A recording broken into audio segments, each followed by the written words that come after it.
Good evening, members, and welcome to this meeting of full council. I am Councillor Diana Garrett, Chairman of the Council, and I will be chairing this meeting this evening. This meeting is being webcast via the Council's YouTube channel, and I would like to welcome all those in attendance and those watching the meeting online. We are not expecting a fire alarm this evening. However, in the event of an alarm, please leave via the fire exits and assemble in the car park. Please can I remind everyone in the chamber to ensure they have their mobile phones switched to silent to avoid disruptions to this evening's meeting. This meeting is scheduled for 3 hours. I'd be grateful if everyone could ensure that they keep their speeches concise and to the issue being considered. If members wish to speak this evening, please can you indicate by clearly raising your hand. I will now proceed to the first item of business, agenda item 1, apologies for absence. I've received apologies for absence from the following councillors: Councillor Shirley Mason, Councillor James Bond, Councillor Jackie Pell, Councillor Andy Munday, Councillor Lynn Walters, Councillor Paul Thorogood, and John Ball. Chairman, if you'd like to ask if there's any further apologies. Are there any further apologies at all? Oh, that's lovely. Thank you very much. No further apologies this evening. Thank you, members. We will proceed to agenda item 2, declarations of interest. Do members have any disclosable pecuniary interest, other pecuniary interest or non-pecuniary interest that they wish to declare this evening? If so, please can you state the item and the nature of your interest? Councillor Mrs. Beavers. Thank you, Madam Chairman. Just a quick declaration of interest as member of Sybil Hedingham Parish Council, as I pay mention tonight in my motion. Okay, thank you. Any further? Anyone else? No? Yes, Councillor? The same as Councillor Beavis, motion 8. I'll be referring to my ward in relation to the motion. Thank you very much. It's Councillor Mrs. Hooks, isn't it? Yes. Councillor Walsh? Thank you, Madam Chairman. In relation to motion 8, I will also be referring to my ward, so if I need to declare that. Chairman, if I may just give some advice, there's no need for members to declare an interest when making mention to their own parish within their debate. Under the item of motion 8, members, your interest arises because you are a member of that parish council. Therefore, it's not an interest that you need to raise during declaration of interest this evening. Thank you. Thank you very much. Thank you, members. We will proceed to agenda item 3, minutes of the previous meeting. I would like to confirm that we are asking members to approve the minutes of the meeting of full council held on Monday the 17th of July 2023, which have been circulated to all members and published on the council's website. Please can I have a proposer to approve the minutes and as an accurate record of the meeting held on the 17th of July 2023. Councillor Butland, thank you. And thank you. Can I have a seconder, please? Councillor Cunningham. Thank you, councillors. The minutes have been moved and seconded as an accurate record. All those in favour, please indicate. All those against, please indicate. The minutes are approved. I'll now sign the minutes. If you bear with me a moment, please.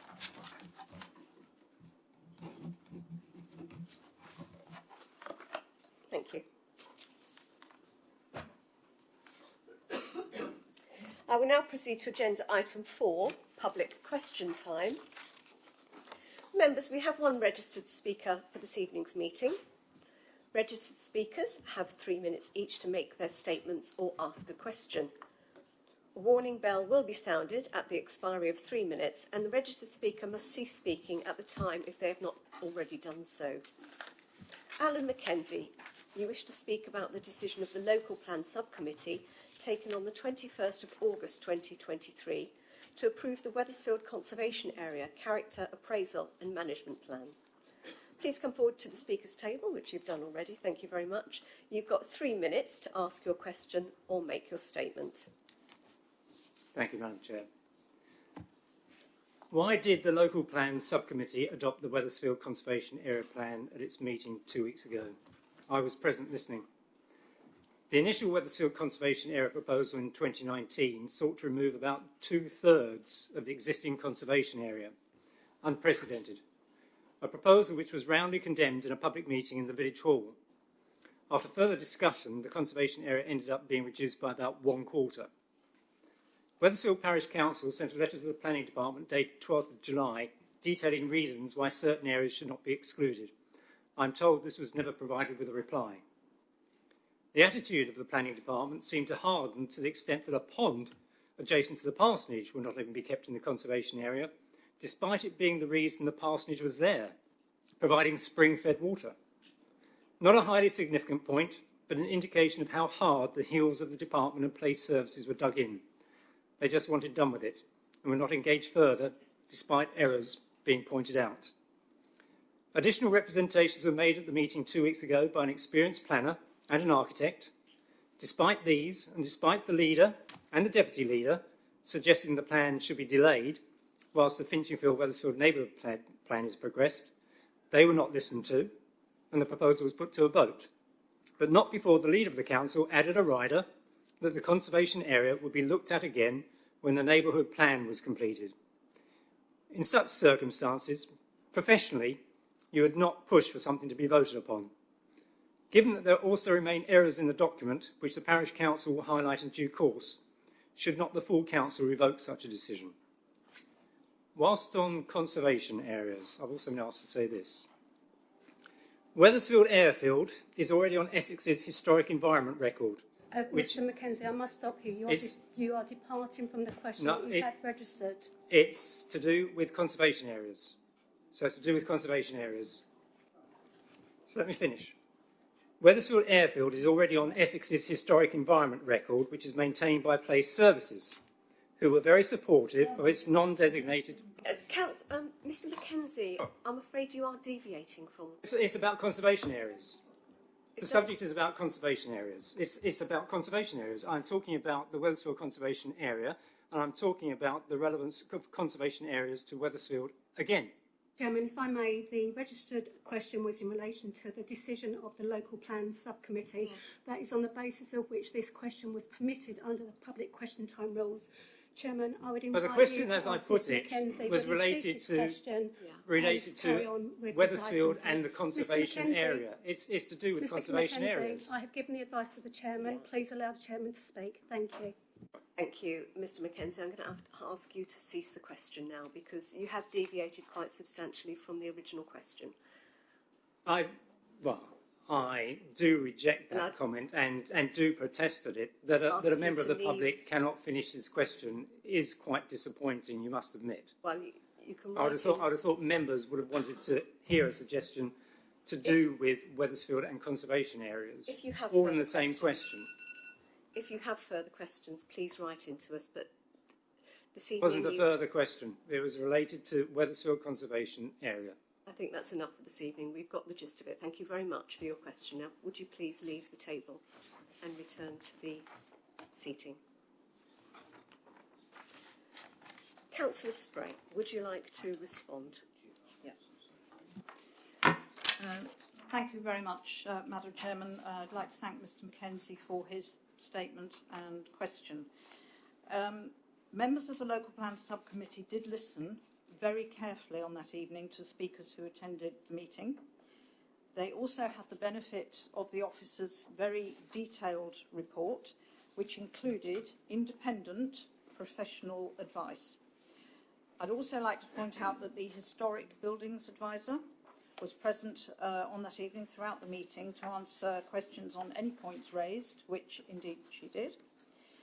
And just to clarify, neither Councillor Butland or Councillor Cunningham made any recommendations or any suggestions. Councillor Butland did ask a question of the officer about the implications if approval of the conservation area character appraisal were to be deferred until after the neighbourhood plan was in place.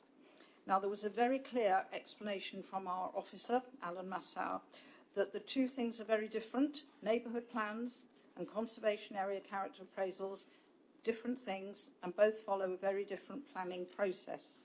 He also pointed out that in addition, as the neighbourhood plan is in its very early stages, and it could easily be 18 months to 2 years before it's approved, in his opinion, as a professional planning officer, it would be unwise to defer the conservation area appraisal any longer.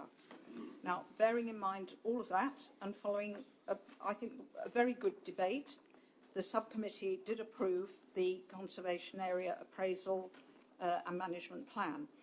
Mr Mackenzie is quite correct in that we did agree that following approval of the neighbourhood plan, there could be an early review if it was thought to be necessary and appropriate, and an early review of the conservation area character appraisal. And just finally, Mr Mackenzie has asked that the local plan subcommittee decision be revoked by council. In fact, under the constitution, this council does not have the authority to do so. Thank you, Chairman. Thank you, Councillor Spray.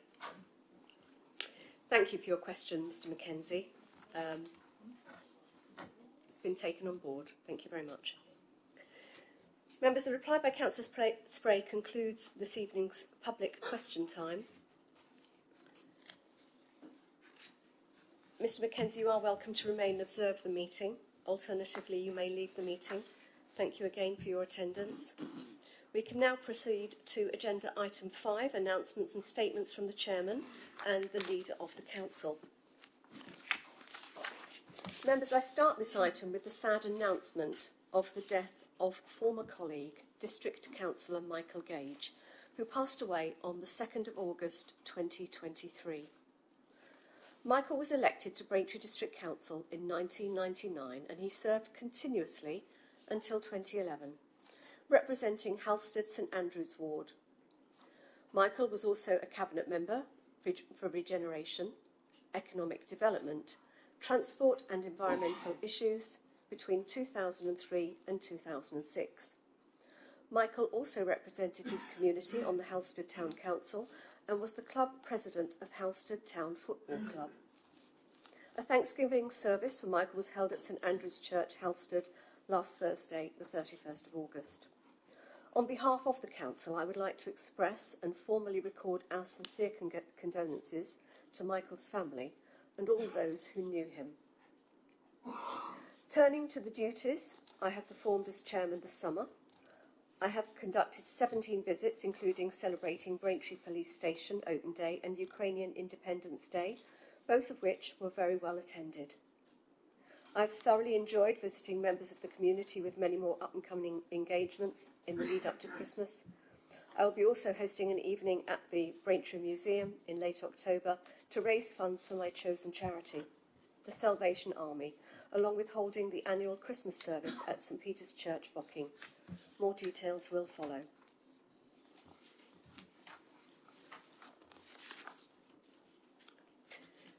Thank you, members. I would now like to invite Councillor Graham Butland, Leader of the Council, to make any announcements. Councillor Butland. Thank you, Madam Chairman. With your permission, I'd like to make a statement to full Council on the Wethersfield site, following up my statement at the last full meeting. Madam Chairman, you'll be aware that since that update, the Home Office plans for housing asylum seekers at the Wethersfield site have continued. We understand that the Home Office are still using a phased approach to moving people on site, which we are told has gone smoothly and safely so far from an operational perspective. Councillor Mary Cunningham and myself, alongside Ward Councillors Councillor Wendy Taylor, Councillor Alt and Councillor Staines, and parish councillors from a number of local parishes, visited the site on Friday the 25th of August. This gave us a useful insight into the current conditions of the site, where we were able to also see the facilities that were being provided. We were also able to meet some of the asylum seekers currently living on the site and to learn about their stories. We also used the opportunity to ask questions of the Home Office on behalf of the local communities. We are, of course, Madam Chairman, aware that there continues to be various concerns and questions being raised by the local community, which we feel the Home Office need to address and clarify to residents, and we continue to share this feedback. There have also been media reports on various issues. Officers have continued to strongly encourage the Home Office to be open and transparent with the community and organise regular engagement, ensuring residents, businesses, community groups, stakeholders and local elected representatives are updated with the latest developments and information relating to the site. A multi-agency forum has been running since April, which was set up as a forum for statutory partners, including local authorities, health, police and fire services, to meet with the Home Office to understand the impact on services and plans for operational use of the site. Turning now to our legal action against the Home Office. Members will be aware that we have been granted permission to proceed with a judicial review. The substantive hearing for our judicial review challenge will be heard on the 31st of October and the 1st of November. This will be the Council's opportunity to formally present its challenge under the 3 grounds on which we have been granted permission and will allow for evidence to be presented to the High Court. Madam Chairman, despite our ongoing legal action, this does not stop the Home Office from progressing with their plans for the Wethersfield site. And so all multi-agency partners will continue not only to provide support where needed for all asylum seekers coming into our district, but also for the wider local community. There have been some conversations locally about the funding provided alongside the larger site asylum plans. Whilst we understand there will be granting of £3,500 per bed space made available by the Home Office to local authorities, we have not yet been provided with this funding. We are still awaiting further details on any specific criteria attached to the funding which may restrict the Council's use of it. As a result, we are unable to make plans at this stage as to how this funding may be used. I'd like, Madam Chairman, to again thank our officers who have worked extremely hard behind the scenes to encourage the Home Office to share more information and to be more engaged with our local communities. And I will continue as leader to ensure that all members are kept up to date as we make progress. Thank you, Madam Chairman. Thank you, Councillor Butland, for that very interesting update, particularly with the funding. Thank you. We will now proceed to agenda item 6, motion by Councillor Frankie Ritchie, Community and Business Support.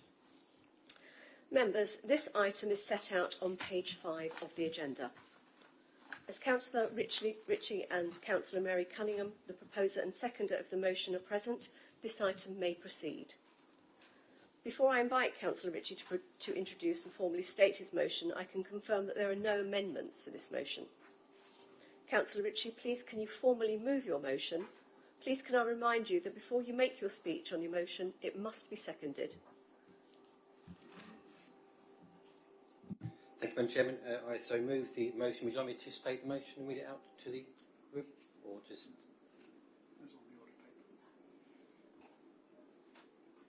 Chairman, the question that Councillor Ritchie asked, do you wish him to read the wording of the motion? But as it's set out in the report, and the members have access, would you permit that Councillor Ritchie not read it? That's fine. You don't need to read it. Thank you. Thank you, Councillor Ritchie. Councillor Mary Cunningham, you are recorded as the seconder for this motion. Please confirm that you second this motion, and do you wish to speak after Councillor Ritchie, or reserve your right to speak? Thank you, Madam Chairman. Yes, I second the motion and I reserve my right to speak. Thank you.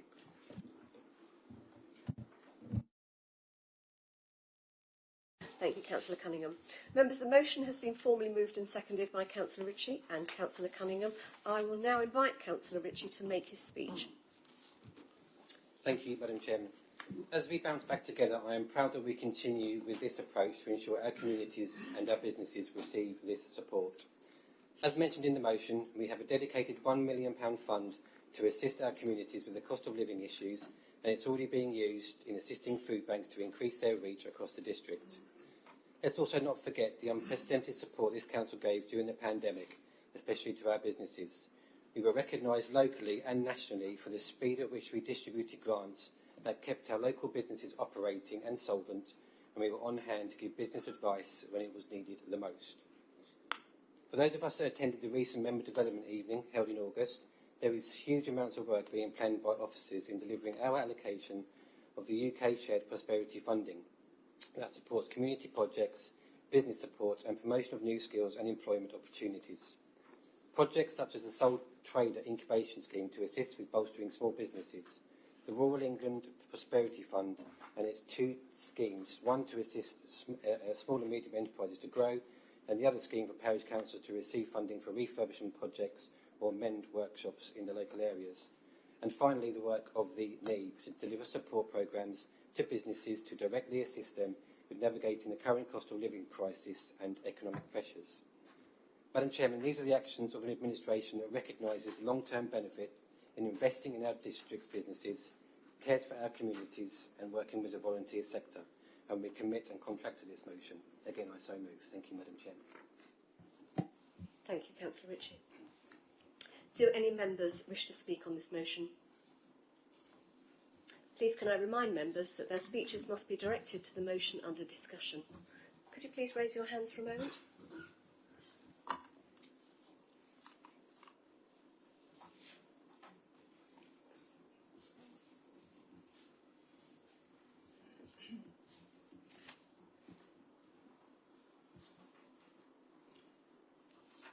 Have you got everyone?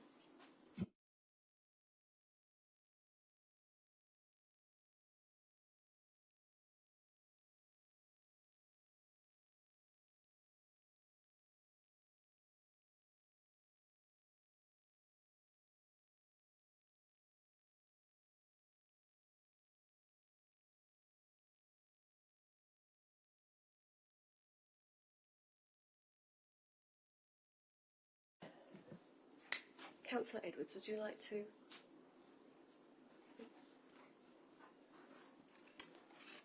Thank you, Madam Chair. I'd like to dedicate my remarks this evening to commending the community spirit of this council. I'm pleased to report that councillors in this chamber have pledged £2,350 of their community grant funding to the Friends of Bradford Street Blue Plaque project. Bradford Street, a historic part of our district and a fantastic community initiative that councillors have supported. I'd like to thank everyone who did contribute. I'd also like to raise, as was mentioned in Councillor Ritchie's speech, the £1 million cost of living support paid for by the new homes bonus that this council achieved by building new homes. The council announced last week that £99,000 of that money is going to be given to the Braintree Area Food Bank, which supports many Bocking South residents, particularly from their Christchurch facility. I'm told that this will expand facilities and the opening times of the food bank. Thank you, Madam Chair. Thank you, Councillor Edwards. Could I invite Councillor Abbott, please, to speak? Thank you very much, Madam Chairman. I think it's absolutely right that across the floor we acknowledge the excellent work of the Council during the COVID pandemic. It was a time that I won't forget when I was group leader, of members and officers coming together in unprecedented circumstances, and I think it's absolutely right that that's recognised. Going through the motion, though, where it talks about council support for communities, I will make the same point as I've made in many meetings before and will continue to make until it changes, that I don't believe that this council's investment strategy is fair between urban and rural, and we need to see a fairer balance so that more money is invested in our rural areas, particularly our larger villages, which have had to accommodate thousands of new homes but haven't had the services boost to match that. In the final paragraph, I think a key word is statutory, in terms of maintaining quality statutory services. I wonder, is that a warning from the administration? Because, of course, the non-statutory services, the council has been dropping them or started to charge for them, such as the green bins and support for parish councils. And that does have a real effect. It has effect on a lot of people, and we're very concerned about the potential impact on reduction of use of the green bins, which, as the administration knows, has been modelled to be as low as 10% in year one when the charging comes in. So I think a question that the administration might want to consider is, are the public really focused on the definitions between statutory and non-statutory services? I think far more of them are probably interested in receiving good services across the board, whatever their definition, especially at a time when council tax continues to rise. So perhaps at an early stage the administration can tell us, do they intend to cut or charge for more non-statutory services? Thank you. Thank you, Councillor Abbott. Councillor Jeffreys, would you like to speak? Thank you, Madam Chairman. I too would like to congratulate the Council on the support it feels it has given during the past few difficult years, despite the unhelpful economic environment due to the government. However, I'm not sure, again, that our residents will quite see things the same way as the Council does. Being in a position that £1 million of the new homes bonus is needed to tackle the cost of living crisis, of which over £98,000 will be going towards the food bank, it is a sad fact that over 3,500 people were referred to the food bank, which doesn't include anyone who may need support but hasn't yet received a referral or has access to it. We congratulate the previous chairman on encouraging donations to the food bank and yourself, Madam Chairman, on supporting the Salvation Army. Residents, however, are facing another winter of high energy costs, interest rates and housing costs. We also know that there is likely to be further cuts in services in Braintree District, as we know there is currently an overall budget gap of £2 million estimated over the lifetime of the minimum term financial strategy, which is not unique to us. While I can see that the Council has been financially careful and is at least not on the brink of bankruptcy like some councils, I cannot support this motion while I know many of our residents still have problems ahead, and I think that our self-congratulation is a bit premature. So I'm sorry, I won't be able to support the motion. Thank you, Councillor Jeffreys. Could I invite Councillor Richard Van Dulken, please? Madam Chairman, as a councillor for a northern rural ward, I'm very pleased on behalf of my residents to note that a 6th Braintree area food bank has been established in one of our larger villages, Sybil Headingham. And this is partly funded from the £1 million in the cost of living support made available by the council. And as mentioned elsewhere, only possible because of sound financial management in recent years. Thank you, Madam Chairman. Thank you, Councillor Van Dulken. Could I invite Councillor Heath, please? Thank you, Madam Chairman. Most of what I was going to say has been said, but the only thing I would like to add is that I actually find it very sad that we are sitting here tonight in 2023 congratulating ourselves on having food banks. I just find that very sad in prosperous Essex in a G8 country. Thank you. Councillor Heath. Councillor Staines, would you like to speak on this item? Thank you, Madam Chairman. I wonder if Councillor Ritchie could really help us out by giving a written update on the statutory and non-statutory activities and the budgets list, please. I'm guessing now that the food banks would fall into that non-statutory category. The Cabinet decision planning issue last week has an item DP23/39, where depending on the surplus generated by the green bins, any gap could increase wider council tax. Thinking back to the green bins, what lessons have been learned to ensure a broad and creative cost reduction and revenue generation, which was the favoured approach last time, which can support the council objectives? And I guess we would need to be quick, as the council will again tell the public what they've decided by the 27th of November 2023. Thank you. Thank you, Councillor Staines. Could I invite Councillor Walsh, please? Thank you, Madam Chairman. The motion refers to sound financial management and responsible finances, and I can see why Councillor Ritchie uses this wording, but to me it comes over as a little bit self-laudatory. And in that case, I wonder why at our last our last fully completed external audit was back in 2018-19. That for 2021 is not yet complete, and we don't have a start date yet for that for 2020-21. I am told that there are no particular concerns, and I do very much appreciate the chair of the Audit and Governance Committee, Governance Scrutiny Committee, expressed his concern at our last meeting. But given this, and that there are no financial penalties for late external audits, I'm not sure that some of the language about financial management and responsible finances should be quite so effusive. Thank you. Councillor Walsh, thank you very much. Councillor Wright. Thank you, Madam Chair. Will part of the £1 million allocation for the cost of living crisis be used to support the residents who cannot afford the green bin tax? Thank you. Thank you, Councillor Wright. No more? I don't believe there are any more. Councillor Cunningham. Excuse me, Chairman. I believe that Councillor Swear has indicated. Oh, I'm sorry, Councillor Swear. Please go ahead. Thank you, Madam Chairman.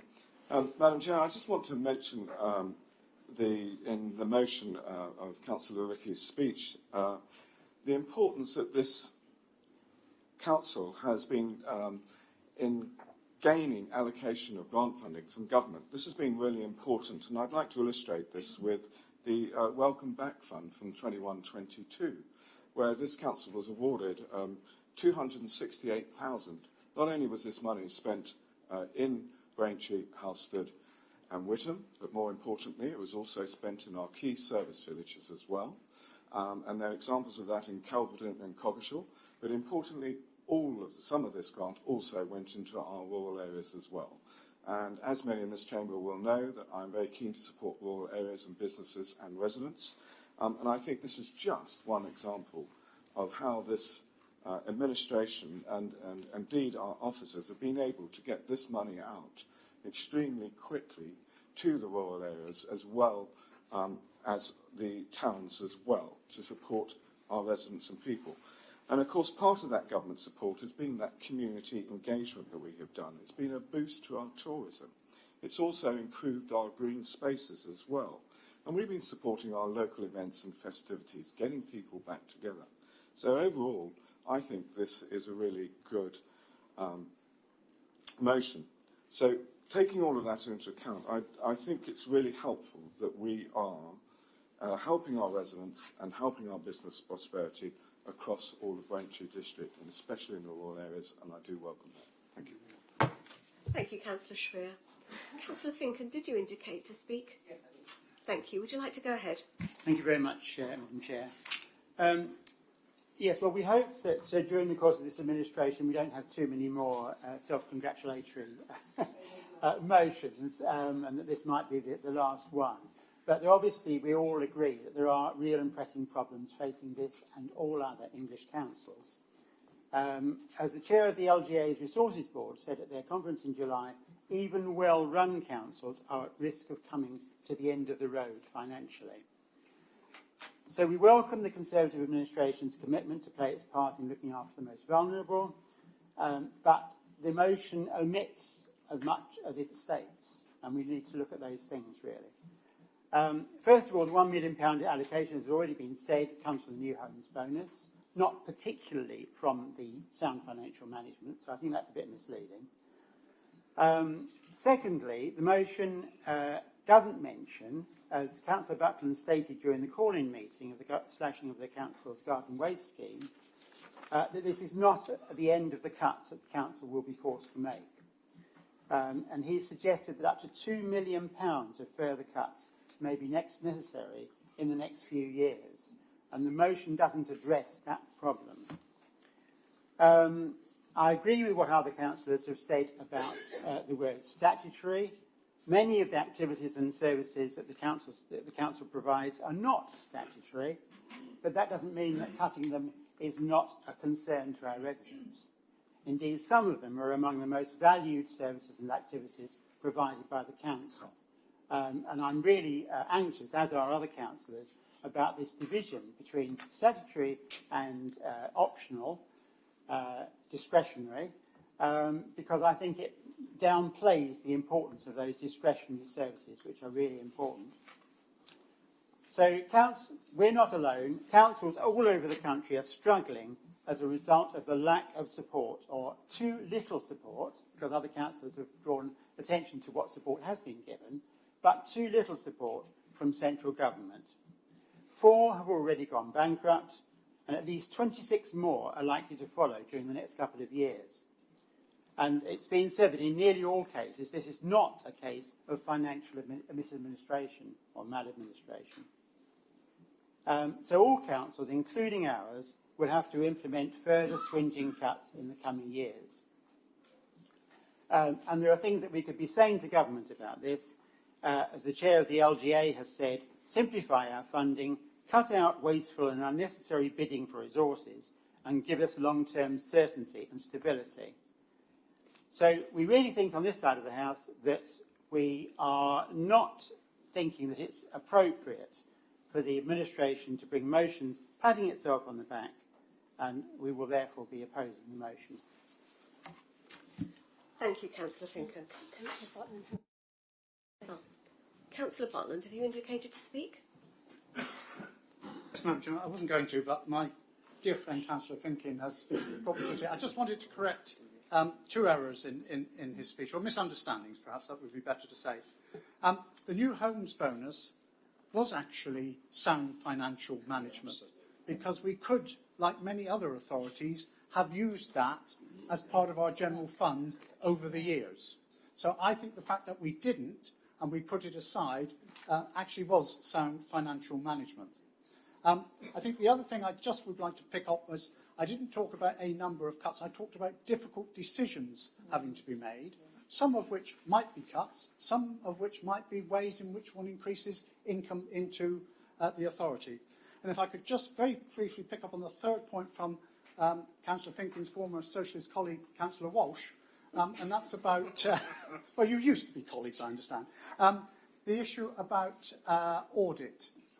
There is no, this authority, like many other authorities in the country, have not had audits done, as you quite rightly say, through you, Madam Chairman, since 2019, as a result of a breakdown in the private sector's audit functions, not this council.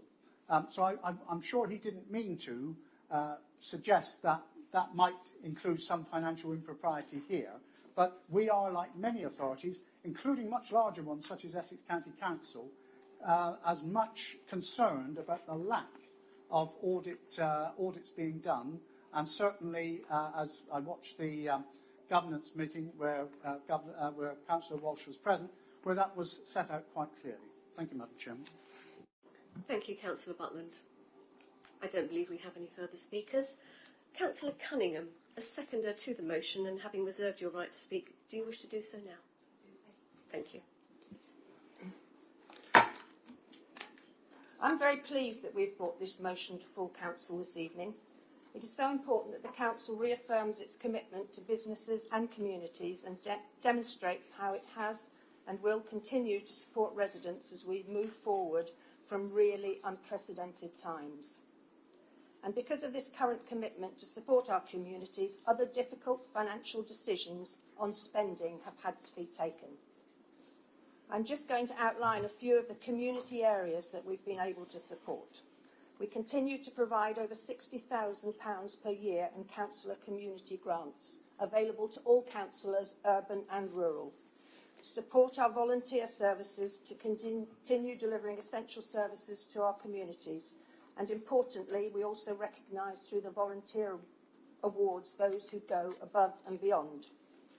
We have led on community safety partnerships to tackle social issues across the district. We've applied for and distributed Safer Streets funding for some of our towns. We've led on Crucial Crew, a series of workshops for Year 6 pupils focusing on their safety and well-being and helping them prepare for the transition to secondary school. From the cost of living payment, we've helped fund an interim payment to Sports for Confidence in Whittam for adults with both physical and learning difficulties. We've provided $98,500 to Braintree Area Food Bank to support food security for the coming months for both rural and town communities. This is literally just a taste of the support we've been able to provide and what we will provide, and we have been able to do so because of past sound investment and good financial management. Thank you, Madam Chairman. Thank you, Councillor Cunningham. Before I proceed with Councillor Ritchie, I would like to remind members that this is an opportunity to speak on this motion. It is not an opportunity to ask questions. Councillor Ritchie, as the proposer of the motion, you may reply to the speeches. Please can I remind you that you should confine your reply to previous speakers and you should not introduce any new matters. Thank you. Thank you, Madam Chairman, and thank you for everyone who put their hand up to speak this evening. First of all, Councillor Edwards, the blue plaque scheme I think is great in recognising Bradford Street, and for those of us that put some money aside from our Council Community Grant Scheme, that's money well spent and just highlights exactly what that scheme is for. And also he mentioned the food bank, as did a number of you, and I'll mention that in a minute. Councillor Abbott, you're absolutely right, we do need investment in our rural communities. If we'd have pushed forward with the garden communities, then there wouldn't be so many houses built in our rural areas affected by some of the issues that you highlighted. And my statement about statutory was not a loaded statement, it was a factual statement. Councillor Jeffries, I completely respect your right not to support this motion. It's sad in indictment that food banks have become essential for some people, which is why we are putting communities at the very heart and helping those that are in the most vulnerable state to try and assist them with the cost of living crisis. It's affecting everybody, whether or not you're at the higher end of the scale or the lower end of the scale. And it's those at the lower end of the scale that we are seeking to assist here. Councillor Van Dorken, again, thank you for mentioning about the food banks in your area. Again, essential to some extent, and it's good that the reach is getting further across up into the north of the district. Councillor Staines, I've got no idea what your statement was about with regards to my motion. Sorry, so I haven't really got an answer for that. Councillor Walsh, as Councillor Butland mentioned, the accounts will be looked at in due course. Councillor Wright, the charge for garden waste. The fact that we have the charge for garden waste is to try and stop those who don't need to pay for that garden waste or have that charge levied against them. So in the circular, we're actually saving those that don't need to have that charge, or those that might be in that bracket of not wanting to have that charge, who might be at the lower end of that scale from having that charge. So it all helps towards that as well. Councillor Finken, this is not a self-congratulatory motion. This is a motion about the fact that we are helping our those in the community who are most vulnerable and our businesses to thrive and prosper. That's why it is so important to focus on the statutory services that we provide, because that's what we must do as a council. What my motion doesn't address is any budget considerations or any options for savings of the £2 million budget that we have from anyone across the table from that side. Not one suggestion around how we can help with that deficit. It's all been led by us, despite us asking for some of those ideas. We've not received any. And finally, Councillor Cunningham, she encapsulated exactly what our communities do, particularly our volunteer services within the community. They look after those who are the most vulnerable, and we will continue to support that as a council. Thank you, Madam Chair. Thank you, Councillor Ritchie. We will now take the vote. The motion set out on page 5 of the agenda has been moved and seconded. All those in favour, please indicate.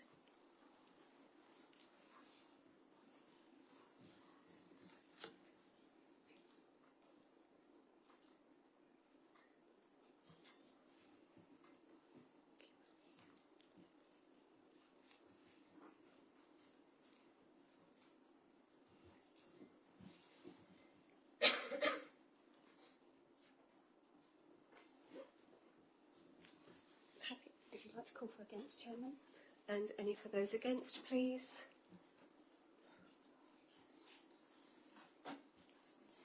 And any abstentions, Chairman, please. And any abstentions. 1.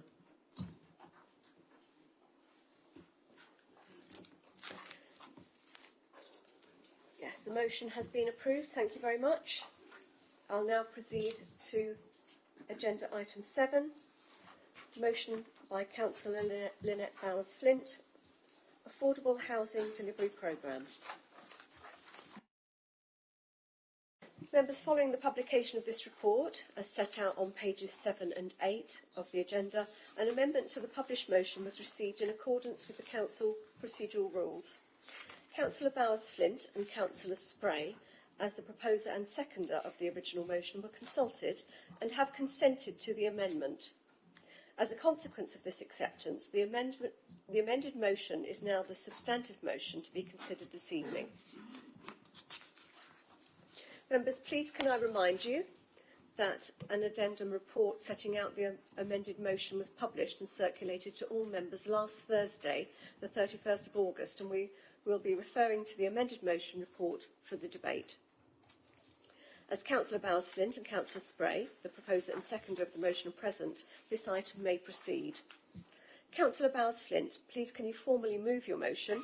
Please can I remind you that before you make your speech on your motion, it must be seconded. Thank you. I formally move, Madam Chairman. Thank you, Councillor Bowers-Flint. Councillor Spray, you are recorded as the seconder of the motion. Please confirm that you second this motion, and do you wish to speak after Councillor Bowers-Flint's speech, or reserve your right to speak? Thank you, Chairman. Happy to second the motion, and I reserve my right to speak. Thank you. Thank you, Councillor Spray. Members, the motion has been formally moved and seconded by Councillor Bowers-Flint and Councillor Spray. I will now invite Councillor Bowers-Flint to make her speech. Thank you, Madam Chairman. Members will see through the wording of the motion with the amendment added to it that whilst we have a good record in providing affordable housing, it's becoming very apparent that we may not be able to carry and continue forward with that purely and simply because of the building is not happening as it was 5 years ago. The largest reason for households presenting as homeless to BDC is due to accommodation in the private rented sector coming to an end. There are various reasons why that is coming to an end, but most of it is that the private rented landlords now don't want to offer lower rents, so they are affordable. They also, with the increase of the mortgage rate, want to sell those houses and just get rid. The Homeless and Rough Sleeping Strategy 2018-23, which is being revised at this moment, will provide an update insight on local and regional factors that influence homelessness in this district. Moving forward, what we are trying to do is increase our resources, and the Council has and will be recruiting to a number of posts which will be short-term contracts, but in response to these increasing pressures. The purpose of these posts is to research opportunities which will support the work of the officers who are working with customers to address housing need in the district. Empty Homes and Private Rented Sector Officer will be exploring incentive schemes to increase opportunities for accessing the private rented scheme, building a positive relationship with private rented sector landlords, exploring opportunities to return empty homes to use, which is another problem we have in the district. Resettlement Officer will support households under Homes for Ukraine to access the private rented sector. We are getting a Health and Wellbeing Manager to develop the Health and Wellbeing Strategy, which incorporates the wider determinants of health. Cost of Living Officer, the Council has identified £1 million over a 2-year period to support households who are impacted by the cost of living crisis. Assistant Housing Operations Manager to increase support to the housing operations team and drive change with a focus on prevention of homelessness. Those of you who have been around for a number of years will recall that this district has an exceptional record of homelessness and how we deal with them, and I, as portfolio holder, wish to continue with that. We're going to have a Housing Strategy and Development Manager to drive the action plans developed via the Healthy Housing Strategy and the Homeless and Rough Sleeping Strategy The latter is currently under review and will have an increased emphasis on prevention. A key objective is to improve access into the quality of the private rented sector, which we aim to do, and we are looking at different ways that we can help as an authority in the private rented sector. Members, I hope that you do support this, and you will see that we can see difficulties ahead, and we are trying to do whatever we can as an authority to assist and help and prevent, because prevention, as we all know, is much better than cure. Thank you. Thank you, Councillor Bowes-Flint. Do any members wish to speak on this motion? Please can I remind members again that the speeches must be directed to the motion under discussion. Please keep your hands raised for a moment or two.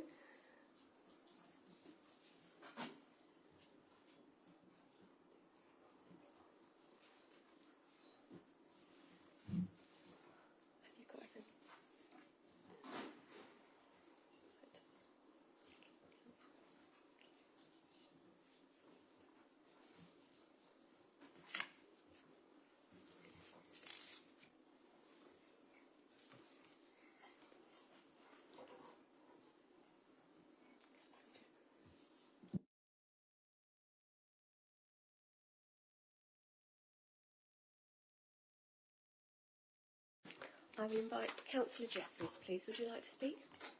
Thank you, Madam Chair. We know, on top of all of the pressures talked about in the previous motion, housing pressures are a further worry for our families and individuals who live in the district. Therefore, any extra help with social housing and affordable housing, and not just shared ownership, is of course to be welcome. Plus the extra support that the council is putting in with the officers. I will be supporting the motion. Thank you, Madam Chair. Thank you, Councillor Jeffries. Could I invite Councillor Dervish, please? Thank you, Madam Chairman. Due to the increase in interest rates and hiking mortgage repayments, it's prudent now more than ever that we can provide affordable and social housing for Braintree residents. I therefore stand and support this motion and urge developers to fulfil their duties once planning applications have been approved. Thank you. Councillor Mrs Bevis. Thank you, Madam Chairman. And very briefly, I actually wasn't going to speak on the item, but as the area of health has been brought up, I just feel compelled to say something. And I just feel that there needs to be a little bit more communication around health of place. It's something that the late Lord Kerslake worked really hard on when he went through the integrated care model of health in our country. And we've no longer got the Cabinet member reports. And I find it quite hard, and I know a bit about health, to kind of get all the information that one needs, actually, to kind of really get the picture of what we're trying to achieve in the Braintree district. So a bit more information coming our way on that would be very helpful. Thank you, Madam Chairman. Thank you, Councillor Bevis. Could I invite Councillor Taylor, please? Thank you very much, Madam Chairman. I think it's commendable that the Council has reached and exceeded its council housing delivery. I think there was a reference from Councillor Bowes-Flint around the future delivery of council houses. We'd urge the local authority to continue to work with the development sector and with landowners through this local plan and any future review of the local plan. And I know that in Silver End, for example, Councillor Ross Plale was talking to me about the Crittall factory site, the former Crittall factory site, why that's sitting there laying derelict. It's sites like that that could potentially come forward and deliver more houses and certainly more council housing, social housing for local people. At the last full council, I raised the issue around nominations, and I think this area or this issue needs to be raised again. And I can feel Dan Gascoigne and Councillor Bowes-Flint saying here he's going to bang on about nomination rights again vis-à-vis Wethersfield around who is actually able to qualify for a council home. And I must say it would be an injustice for any local person to be put at the back of the queue ahead of anyone who's arrived into this district without the necessary qualifications. So I will be writing to the relevant to Councillor Bowes-Flint and to to Dan Gascoigne about this issue, because I think we need to safeguard our nomination rights for local people, so that people that have arrived in this district from outside for a short period of time don't take priority over local people. Thank you very much. Thank you, Councillor Taylor. Could I invite Councillor Abbott, please? Thank you very much, Madam Chairman. Tackling homelessness is clearly a very important issue, and over the years the Council has done a lot of good work in this area, and I know officers have worked very hard on it. Going through the motion, in the first paragraph, I think the word affordable is very important. What those of us who are lucky enough to live in our own homes might view as affordable is not necessarily what is affordable to people on the lowest incomes. And the motion rightly refers to the private rented sector, but even the housing association housing is not always affordable to people on the very lowest level of incomes. We, on this side, welcome the Cabinet members' acceptance of the Independent and Green Group's amendment that the Council should, in the future, look to the possibility, when it's viable, which we included those words, of direct delivery. The Council did look at this a few years ago and decided not to go ahead with it. But it seems to us perfectly logical that if the opportunities arose from land availability or money available at the time, or both, that that's something we should do. What the motion doesn't talk about is sustainability. Now, you might expect the Green Council to talk about sustainability, but actually sustainability and affordability go together. If you're designing your houses so that they've got the highest standards of insulation and they're generating their own energy, they're cheaper to run for the people who live in them in the long term. And we need to think far more about future-proofing our housing stock, because although energy prices have come down a bit, the idea that they're going to go back down to levels they were 10 years ago, I think, is with the birds. So it's a very important issue. Interestingly, the motion in the middle paragraph does refer to the planning system, and I think there's a warning there about what could be coming up. What it doesn't do, though, is place the blame where the blame lies, and that's squarely with the Conservative government. The Conservative government has created a planning system which is almost entirely the gift of volume housing developers.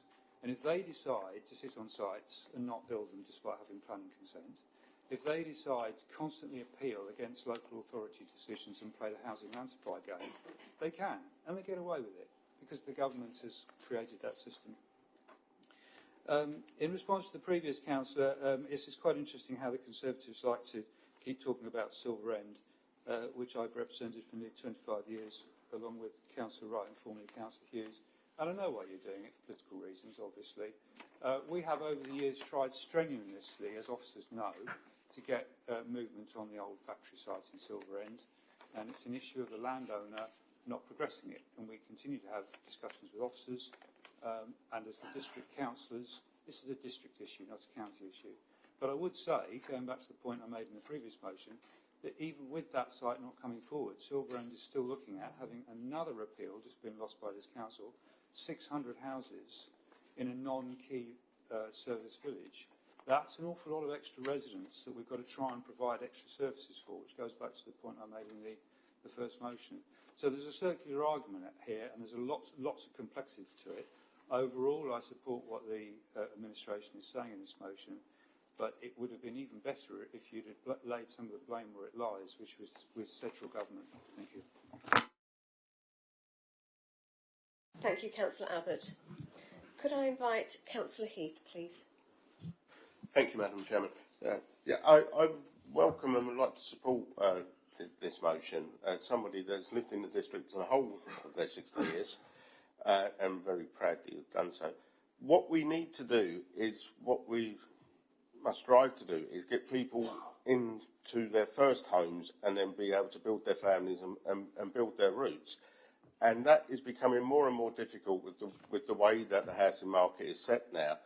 And I would like to think that the time has come for this council to actually be pushing for, as Councillor Taylor was saying, council houses, not social houses. That's what we need. We need to have control over where people can start to lay down their roots. But I welcome the motion and amendments as it stands. Thank you. Thank you, Councillor Heath. Could I invite Councillor Hayes, please? Thank you, Madam Chairman. Most of my points have already been raised, but following Councillor Bells-Flint's statement, with the difficulties we think we're going to have sustaining the delivery of housing, do we have an update on the five-year housing supply? As I know that's usually produced late spring, early summer, but it's not been seen. Cheers. Thank you. Could I invite Councillor Staines, please? Thank you, Madam Chairman. I have another go. Mr. Ritchie. Welcoming this motion, but generally question if the housing policy has delivered the volume of social and social rented houses in the locations of the most need. The Healthy Housing Strategy 23-2028 version 6 evidence describes many issues and challenges but offers no real delivery plan. I'd like to see more about what more can be done than relying solely on the negotiation of a proportion of affordable and social rental housing by developers, and also looking at the sustainability aspects of where these social and other potential council housing locations could be, so that they are sustainable and enable people to get to their jobs and home nice and quickly without spending hours in traffic. The other element I wanted just to talk about was the difference between 2016 and 2020. So when we're doing a comparison between the Braintree district views, we've seen a decrease in the proportion of folks living in social rented accommodation from 16% going down to 15% in 2020. The private rental sector has seen a massive increase between 14 and 16, and obviously owner-occupied has also fallen from 64 to 59%. The other element, perhaps to factor in to the considerations, is the element of single housing versus traditional families. And this is an issue particularly affecting those that are older. Thank you.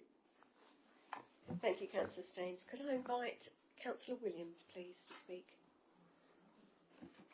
Thank you very much, Madam Chairman.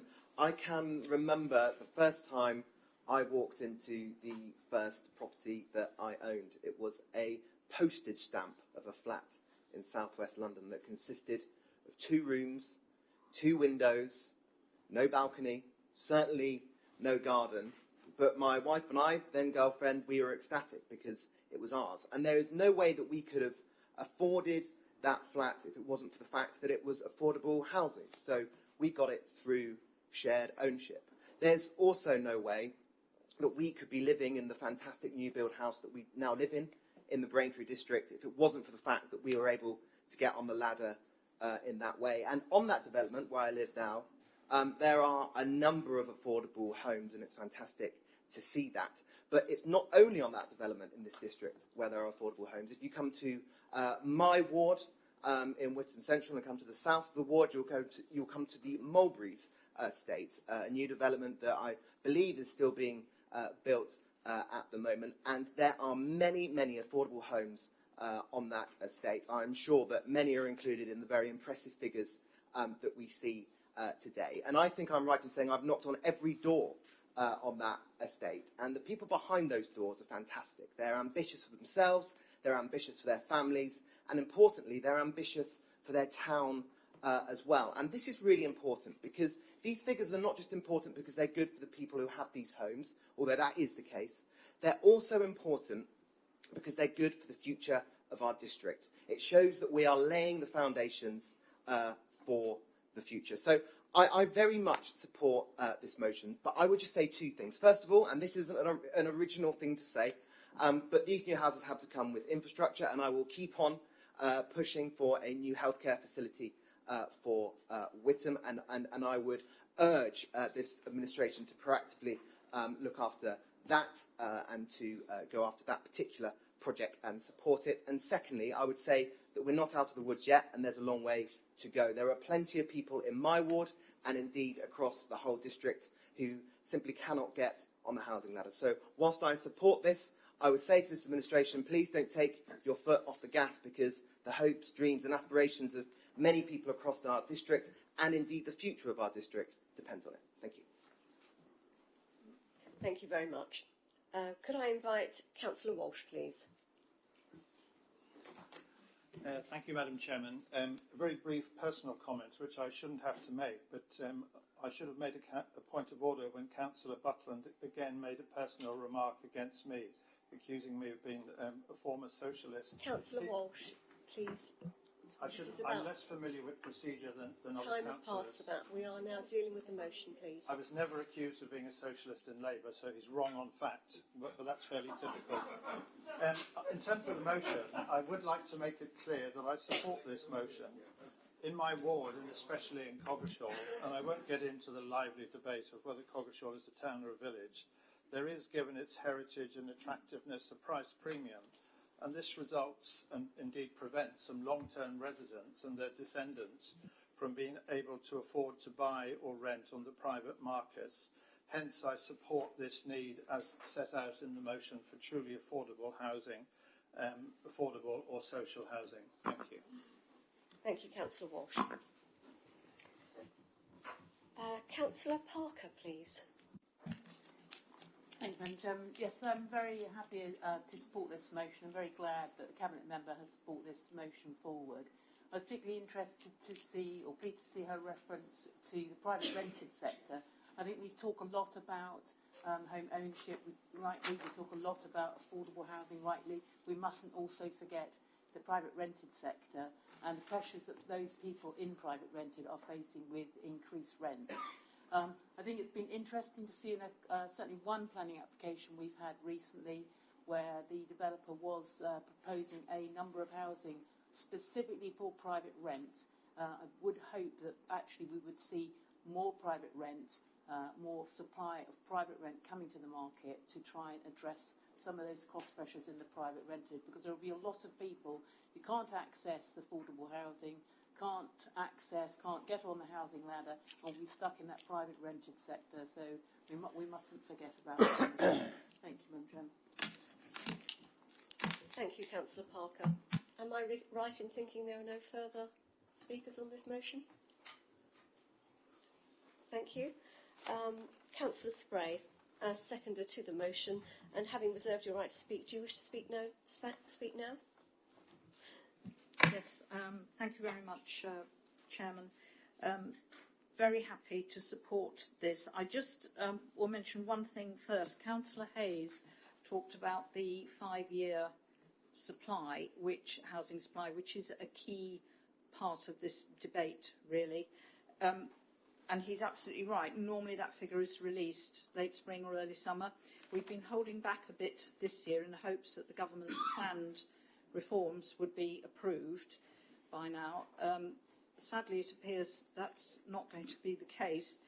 I think if we're lucky, we might get them this side of Christmas. But the Levelling Up and Regeneration Bill has got to pass through all its parliamentary stages before those planning reforms will be detailed. We are confident that in this district we will meet the criteria for not being held to account on the 5-year supply, because we do have an approved local plan and we can demonstrate that we approve planning applications. So it would be nice for us not to, as I say, to be sort of held hostage to the 5-year supply. Officers are working and continue to work on the housing supply numbers, and we will produce those as soon as we possibly can, but that's about as definite as I can be at the moment. Just turning to the main core of Councillor Bowles-Flint's motion, yes, we can indeed be very proud of the number of affordable homes delivered in recent years, and we look forward to reaching our 250 target again in 23-24. But the housing market is nothing if not challenging right now. I think single people and young families in particular are finding it difficult or near to impossible to get on the housing ladder, given the price of new homes and the challenges of finding a deposit, just to start with. Mortgage rates have recently been higher than for quite a long time, so that adds to the problems. And it isn't just house purchase which is hard to achieve. As Councillor Bowles-Flint and actually one or two others have mentioned, the private rental market is shrinking too. And as a result of the cost of living crisis, and rents being asked are beyond the reach of many people's financial position. There was an article in the one of the August editions of the Sunday Times Homes supplement, and it highlighted that there is an exodus from London of people prepared to give up London-based jobs for local ones on a lower salary in return for a more affordable cost of living and a better quality of life. And of the Londoners who moved out of the city in the first half of this year, about a third were first-time buyers, a higher proportion than ever before. Many have accepted that they will never own a home of their own. And according to a survey by the property website Zoopla, 40% of those under the age of 40 have abandoned the dream of getting onto the property ladder within the next decade. And this is thanks to high house prices, high interest rates, the cost of living and high rents. Now, why do I mention these points in particular? Because it's districts like ours that attract those people moving out of London. We are within easy reach of the city if you want to go back in there. We're in easy reach of places like Cambridge and Norwich. There are good jobs to be had. And as we like to say, Braintree District is a great place to live, work and play. So it does, of course, put additional pressure on our housing supply when we have an influx of people looking to move out of London. And that's why we will continue to do our very best to increase house building, in particular providing social and affordable housing for those on lower incomes. Thank you, Chairman. Thank you, Councillor Spray. Councillor Bowes-Flint, as the proposer of the motion, you may reply to the speeches. Please can I remind you that you should confine your reply to previous speakers and you should not introduce any new matters. Thank you. Thank you, Madam Chairman. Thank you to those members who have expressed their support to the motion. Councillor Beavis, you mentioned health and place and you would like more information. I will see what way we can do that to get it over, because as you well know, with previous relationships with the Live Well strategy, people's living accommodation and living is so important to their health. They run side by side with each other. So we're about to embark on looking at the Live Well strategy, and you have been invited to be part of that. And I think that will be an exciting time for the future, because we will have the opportunity again to look at it and see how we can make that better in the future, because they do run side by side without doubt. Councillor Taylor, nomination rights are done based on need. So there's no other way that nominations can jump the queue or anything like that. They can't. And for those people living in Wethersfield, should they be given status to stay here and they wish to go on the list, they will be allowed on the list. But again, they will be done on need more than anything else. And it's quite right, it's the right way to do it. I mean, unfortunately, I'm so old and been about here so long, I can actually remember us sitting round tables in this chamber allocating council houses. And I'm so glad that we don't do that now. George Vaughan, God rest your soul. But it is important that the right people are allocated the right accommodation or suitable accommodation. Councillor Abbott is quite right. It has to be affordable and it should be sustainable as well. And I am assured by Eastlight Housing Association, at least, that they've actually won awards for their sustainability in building their new rented properties. So I'm not going to argue with them, but if they're telling me that they have won awards for it, then so be it that they have, but we need to continue that in the future, because you're quite right. If it's affordable, then hopefully it does help the people further down the chain. Councillor Staines, I'm not sure about what you was trying to say or your question, so what I will do is I will invite you to a meeting with the Director of Housing, and then you can get over your points perhaps that you don't understand as a new councillor, and you can learn from it. But I will do that and offer that to you. Councillor Walsh, Coggeshall is a sought after place, and so is Finchenfield. We are fortunate to have these pretty lovely places in our district, but they come with a price, as you well know, and it makes it unaffordable for the younger people who are born in the villages to actually stay there. And that is unfortunately a sad fact of life, but I do agree with you, it is a shame. With regard to planning and developers not developing, Councillor Abbott will have heard me say this when I was portfolio over planning. What I think should happen is the government should put in place a fine for every building that's got planning permission on it that's not built. And then that would stop the developers either applying for planning permission or not building and just hanging onto the site, because I think it's detrimental to people who are waiting to be housed. Thank you, Madam Chairman. Thank you, Councillor Bowers-Flint. We will now move to the vote. The motion, as set out in the amended motion report, has been moved and seconded. All those in favour, please indicate.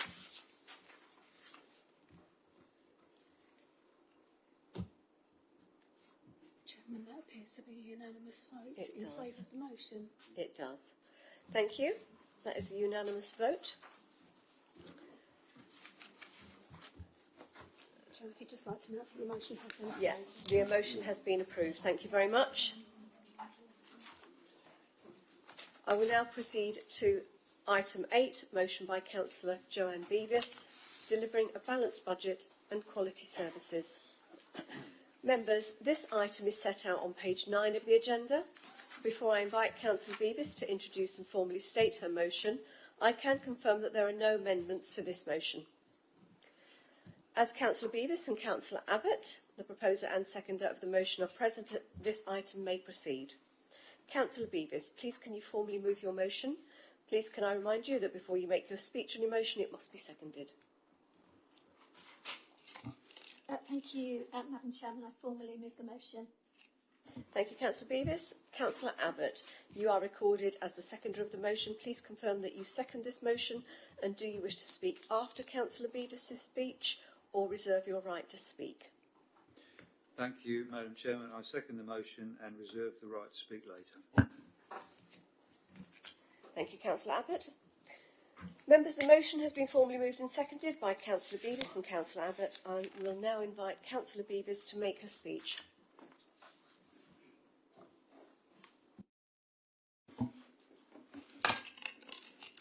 Thank you, Madam Chairman, and I was pleased to see that our motion actually chimes with agenda item 6 on residents, communities and businesses, which is why I supported the motion. So, whilst recognising this council's achievements in delivering economic growth and prosperity in Braintree Central, I believe that a refocus of support is required to deliver improvements in our rural communities. In the Headingham ward, the long-awaited Headingham Medical Centre remains outstanding. This centre is set to serve a patient population of over 10,000 residents. Community engagement has stopped. Residents are concerned about the lack of parking, and the centre and a coherent travel plan for patients and staff is not being communicated. The Premdor regeneration section 106 seems to have halted.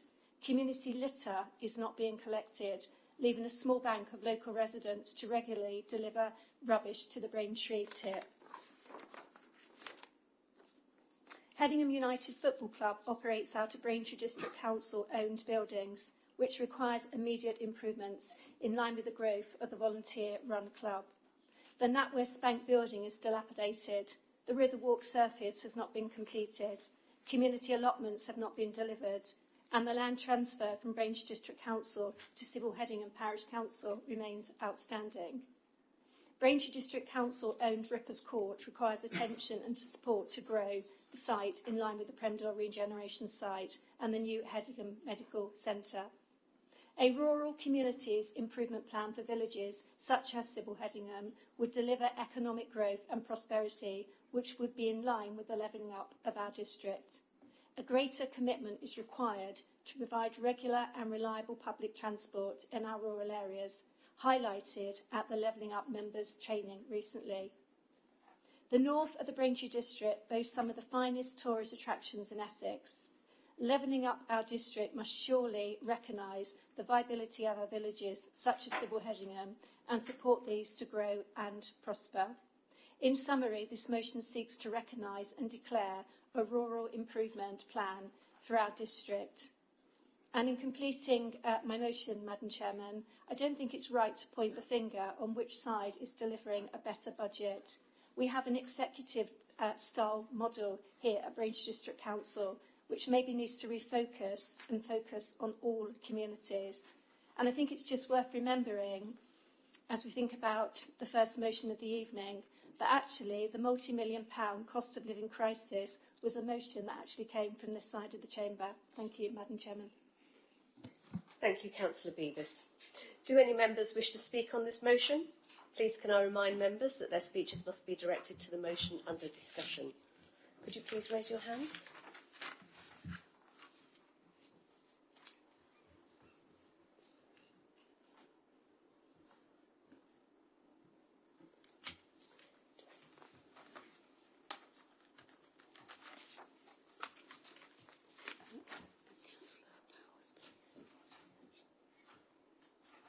Have all members indicated that they wish to indicate? Chairman, then we have them all. Thank you. We have them all. Could I invite Councillor Hooks, please?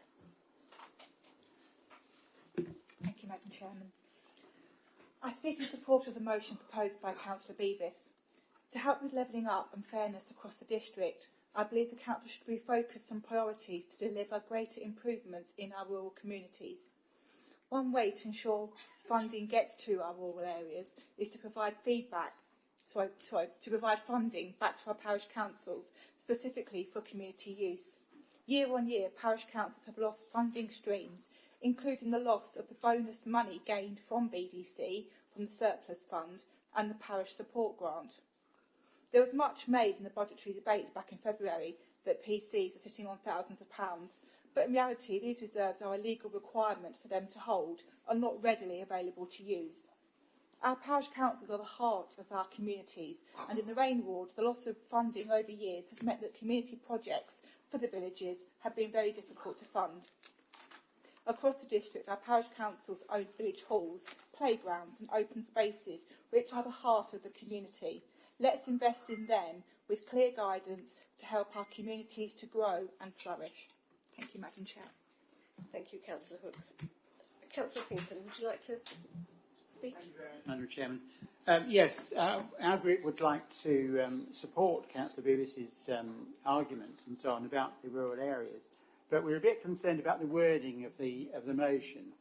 I think it's stretching, or we think it's stretching the description of levelling up further than it was originally intended. I think levelling up really ought to be confined to the most deprived areas and residents of our district, rather than to any particular project that we want to pursue.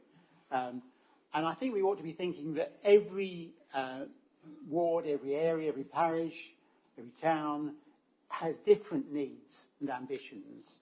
And it's difficult to think that you should be treating them all equally. They all need to be considered on their separate merits. And also, I think in the current financial situation, we have to be identifying priorities.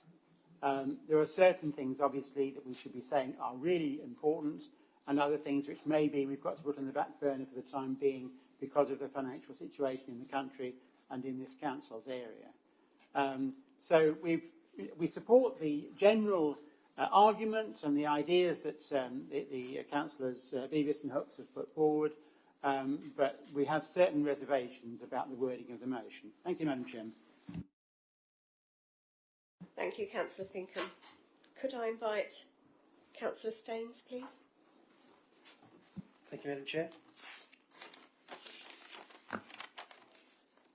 Amongst other things, Levelling Up seeks to improve local democracy in relation to town and country planning. Over recent years, local communities have seen a significant reduction in local democracy as more powers related to planning have been delegated to officers. reducing parish councillors and member opportunity to support or speak against opportunities for economic growth and improved social cohesion appropriate to their wards. These could have resulted in a loss of real lived experience and colour to inform the deployment of the central policies included in the local plan. The late delivery of the local plan in July 2022 may actually reduce the local planning self-direction, as Bradwell, Cressing, Coggeshall, Hatfield Peveril and the Salings validated their neighbourhood plans before the local plan, and this may mean they are partly superseded, which cannot be right. Our public speaker, Alan Mackenzie, spoke tonight about and demonstrated, frankly, the notable frustration by residents from the more centralised, remote and disconnected administration culture of planning within Braintree District Council, especially in relation to the heritage, conservation and local neighbourhood plans, and especially in those rural areas facing significant changes around them resulting from top-down planning. Sorry to interrupt you. I do seem to be straying away from the motion in hand. Do you have... So I've been contradicted once, twice, 3 times. Now you've joined in, Diane. Well, I'm with very respect, sorry. I'd just like to finish. I've got a paragraph to go. Councillor Staines, with respect, you are addressing the chairman of the council in this meeting. Please can I remind you that the chairman has the authority over this meeting. Would you like to refrain from directing comments as such to members? You've been advised that you are departing from the motion. Okay. The Constitution requires you to address the motion before you. So if you'd like to take one moment to reconsider your speech, I'd also consider you apologising to the chairman, and then we will proceed. I apologise to the chair, and I'll continue my speech. Thank you.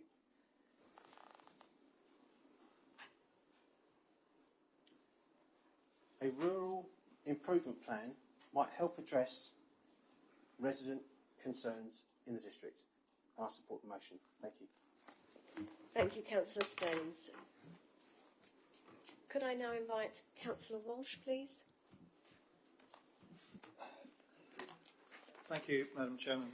I do indeed support this motion for two reasons. One strategic, as it were, that sounds a bit pompous, and one more local.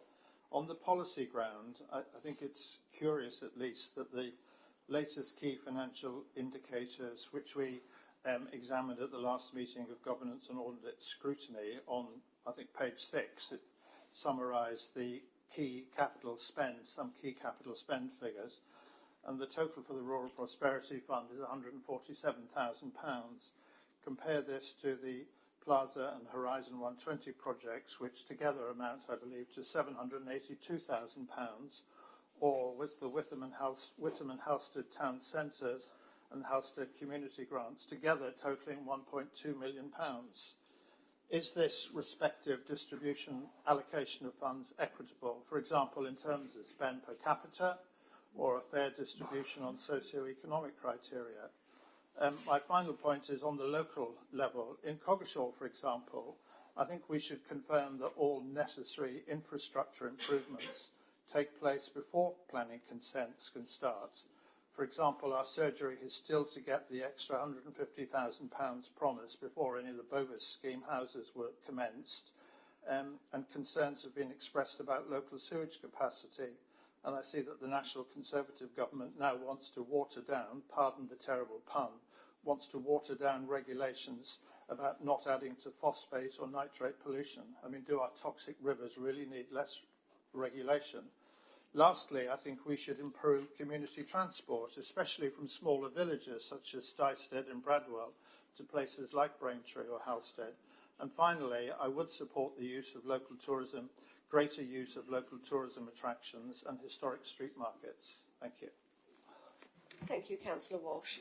Could I invite Councillor Bowers, please?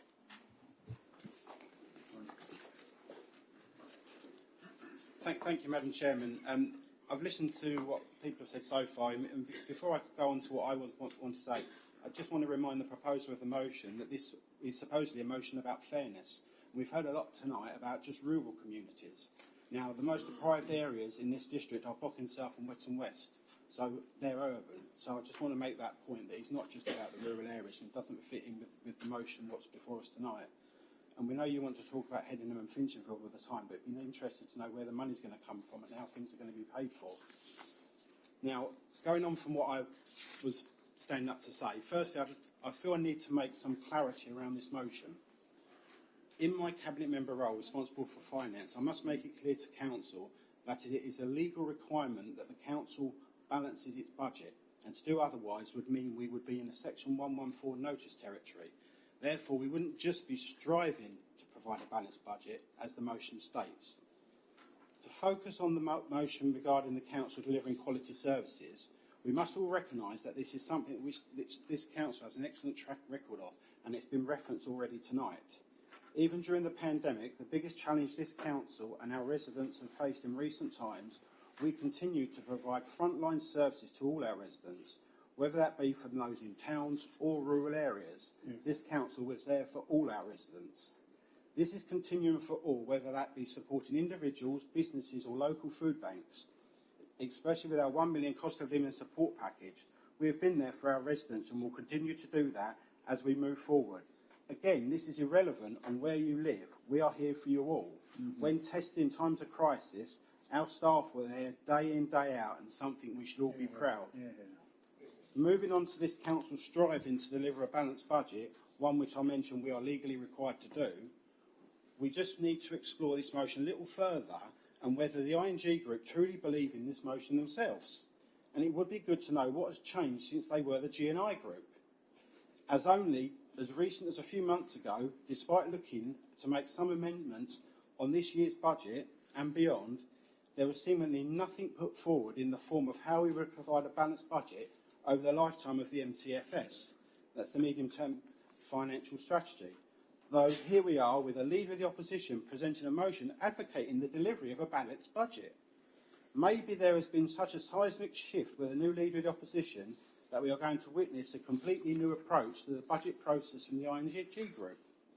Hopefully, with my support in facilitating some training ahead of this coming year's budget process, this will only go to assist them. Now, exploring this further and to assist Council in deciding whether to support this motion, I would just like to provide some detail on how the ING Group have treated balanced budgeting in the past. When I say past, I mean as recent as this year when they were the G&I Group. To assist with this, I will list some of those items that have previously been put forward. Council tax. During the last budget process, the G&I Group was for a council tax increase to be limited to 1% as opposed to 2.5%. This would have reduced the amount of council tax income in 2023 to 24 by 156,000. The lower starting point would also restrict further increases under the government's referendum principles, and based on the assumptions in the MTFS at that time would mean the additional ongoing savings or increased income of up to £176,000 per annum would have been required to maintain the same position in the MTFS. Remembering this would be just to maintain a £2 million structural budget gap that is still to be resolved. The reduction in cumulative spending power over the 4 years of the MTFS would have been £663,000. It is also worth reminding members that this request of limiting council tax to 1% would have potentially benefited many of those in higher rate bands a lot more than households that really require it. That is why the £25 growth dividend that we provided to all council taxpayers was a much fairer way of supporting our residents, meaning getting support to those in need in a fairer way, whether living in town or rural areas. So with this first item, we would have had a shortfall of £176,000 per annum. Moving on to recycling calendars. Another request from the G&I Group, and repeated by the ING Group, was to continue printing and distributing recycling calendars to all residents. Not very green, you might say, also, and at a cost of £25,000 per annum. You stopped Councillor Staines going off the motion. Is this not doing exactly the same thing? I'm responding to the points about a balanced budget. You might sound uncomfortable about that. Carry on.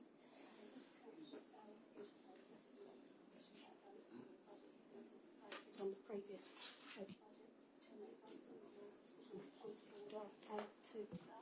I will accept that Councillor Bowles is making points on the previous budget, but I would say that you're taking longer than 3 minutes now, so if you'd like to conclude short. 5 minutes. I'm sorry. As 5 minutes, or if it's a particularly complex or detailed speech, then you have discretion to allow additional time, Chairman. Thank you. Thank you, Madam Chairman. So the recycling calendar's point, so that would add £25,000 to the previous £176,000. So now we're running over a gap of just over 200,000. On to garden waste. Garden waste. Now, by now, we all know the details around this, and the estimated direct cost of providing the service is £683,000. However, the ING Group would rather just add this substantial cost back into the budget and expect this expenditure to be found from other areas without no evidence of how they would find it. Therefore, adding in £683,000 to the already accumulated £201,000 gives us a new running total of £884,000 with no evidence of where that cost could be covered. Remembering this is still just to maintain a £2 million structural budget gap. Then we had the Leader of the Opposition wanting to look at car park charges, which would add even more cost onto the budget. And if we add back in the £50,000 indicative cost from the 10p after 3pm scheme, and then look at further changes to car park charges, the ING Group would have us moving towards a figure closer to 1 million. That this council would need to find, and again, no suggestions of where this will be found. Now remember, this motion is telling us the wish to strive for a balanced budget. So considering all that I have mentioned tonight, which is not everything that they would wish to do, I politely suggest that the ING Group may want a long, hard think of what it means to actually produce a balanced budget, and tell us how they would plan to do this alongside the thoughts of the last year as an example. In conclusion, we wholeheartedly support a balanced budget, and not just because it is a legal way of running a council, but also because there are values of prudently looking after the finances of the council while still providing those frontline services which continued through the pandemic and are all experienced by all our residents, whether living in towns or rural areas. Thank you, Madam Chairman. Thank you, Councillor Bowers.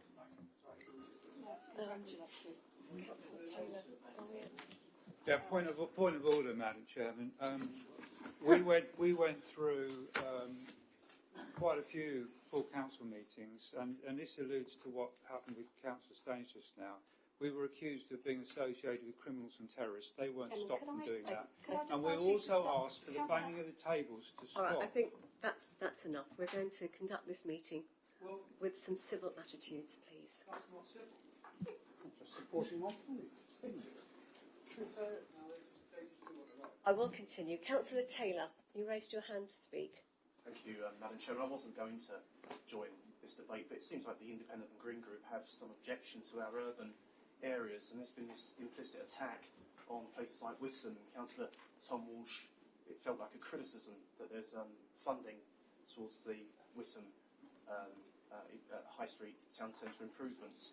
I think that's it goes against the grain of this motion, which talks about fairness. I think Councillor Bowers has hit the nail on the head, and I actually agree with my comrade across the chamber, Councillor Finken, who actually said rightly that this should be a need by need case in terms of where we deliver funding. And I think to just reinforce that point, Witham hasn't had any improvement in its healthcare infrastructure for some time. I think Councillor Williams rightly pointed out our need for extra healthcare capacity, and all political parties campaigned on that in the election.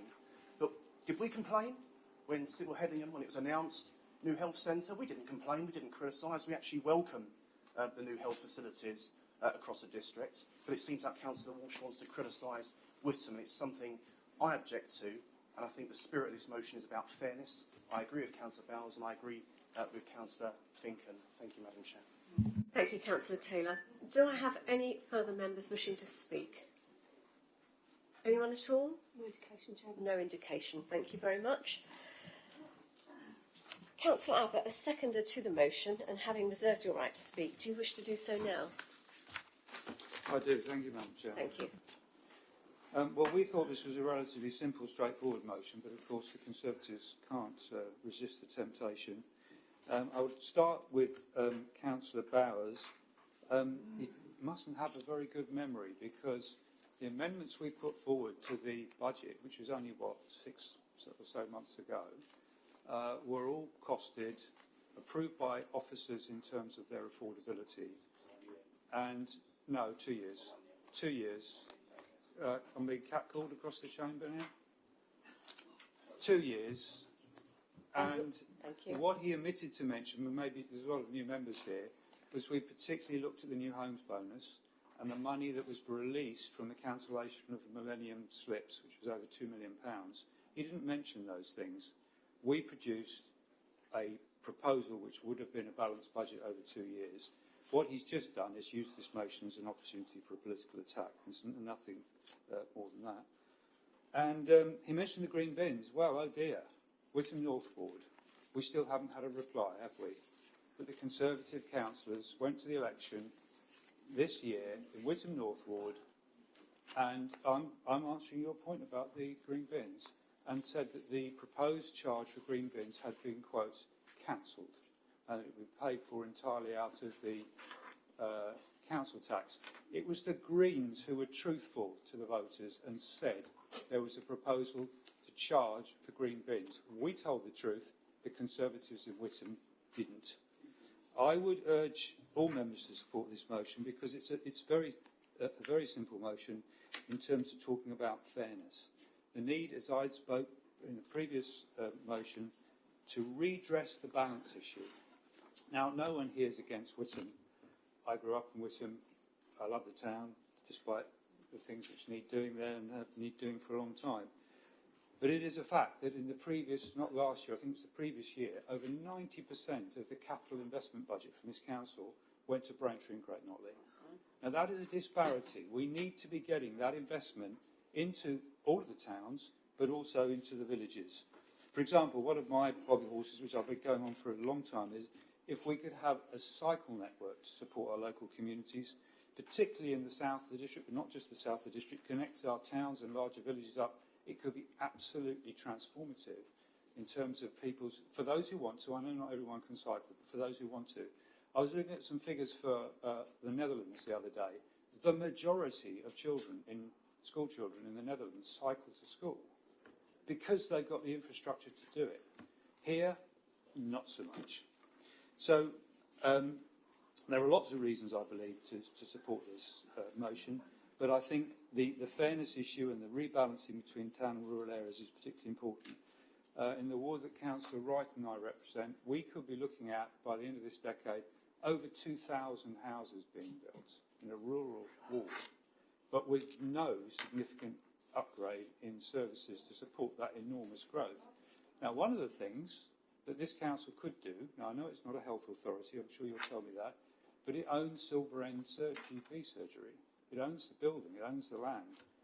I think this council, and officers know we've been raising this repeatedly, should be far more proactive working with the NHS in getting an expanded GP surgery for Silver End, for which, by the way, depending on trigger points, there's about £250,000 already in Section 106 agreements, or indeed, another potential is looking for an alternative site within the village for a larger clinic-type facility.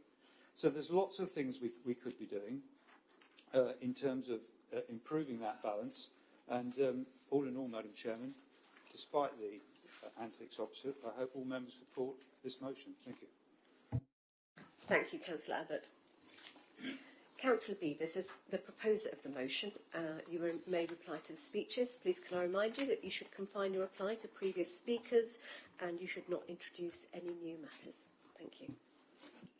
Thank you, Madam Chairman, and I respond actually in no particular order, but I am going to start off with civility in public life, and Councillor Bowers spoke about the opportunity for all members to be trained in the Council's finances, but maybe before we do that, maybe the next training we actually need is some training around civility in public life, because actually what I witnessed tonight in our chamber is quite rare and actually quite shameful, which is a bit disappointing.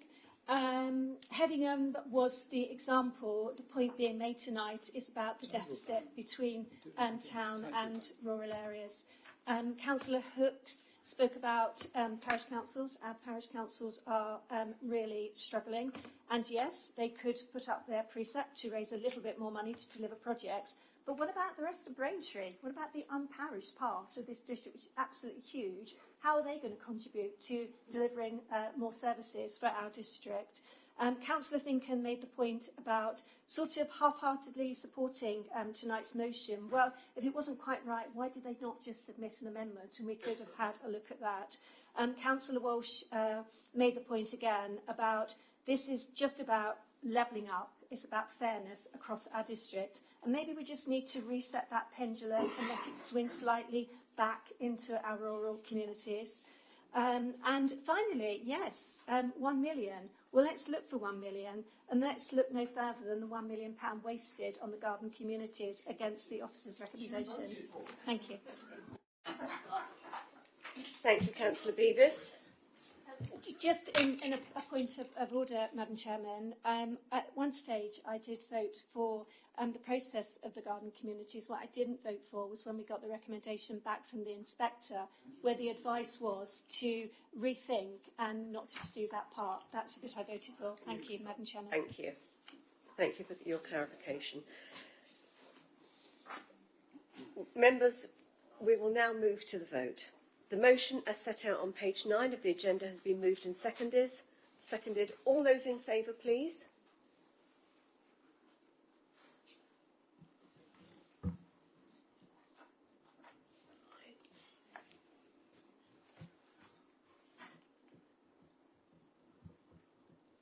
Thank you. Against, please. And all those against, please. And abstentions, please. And any abstentions? 1, 2, 3, 4, 5, 8. The motion has been carried. The motion has been carried. Thank you very much. The motion is therefore approved. I will now proceed to item 9, questions to Leader and the Cabinet. Members, before commencing this item, please can I remind you that each member may only ask one question of the Leader and the Cabinet on matters which relate to the functions of the Leader and the Cabinet, the powers and duties of the Council, or matters pertaining to the district which have taken place since the last meeting of full Council held on the 17th of July 2023. Questions must be succinct and cannot be asked in parts, and supplementary questions are not permitted. Please can I also remind members that they may not make statements before asking their questions. I will allow a small explanation if it is necessary, but I will contain any long leading statements. We have 30 minutes for this item, which will commence with the first question.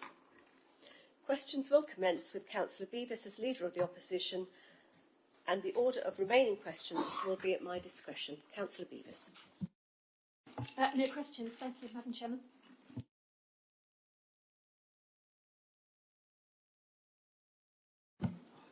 Sorry, I should have asked members, could you please indicate so that I can assist with governance and make a list? Please keep your hand raised until acknowledged.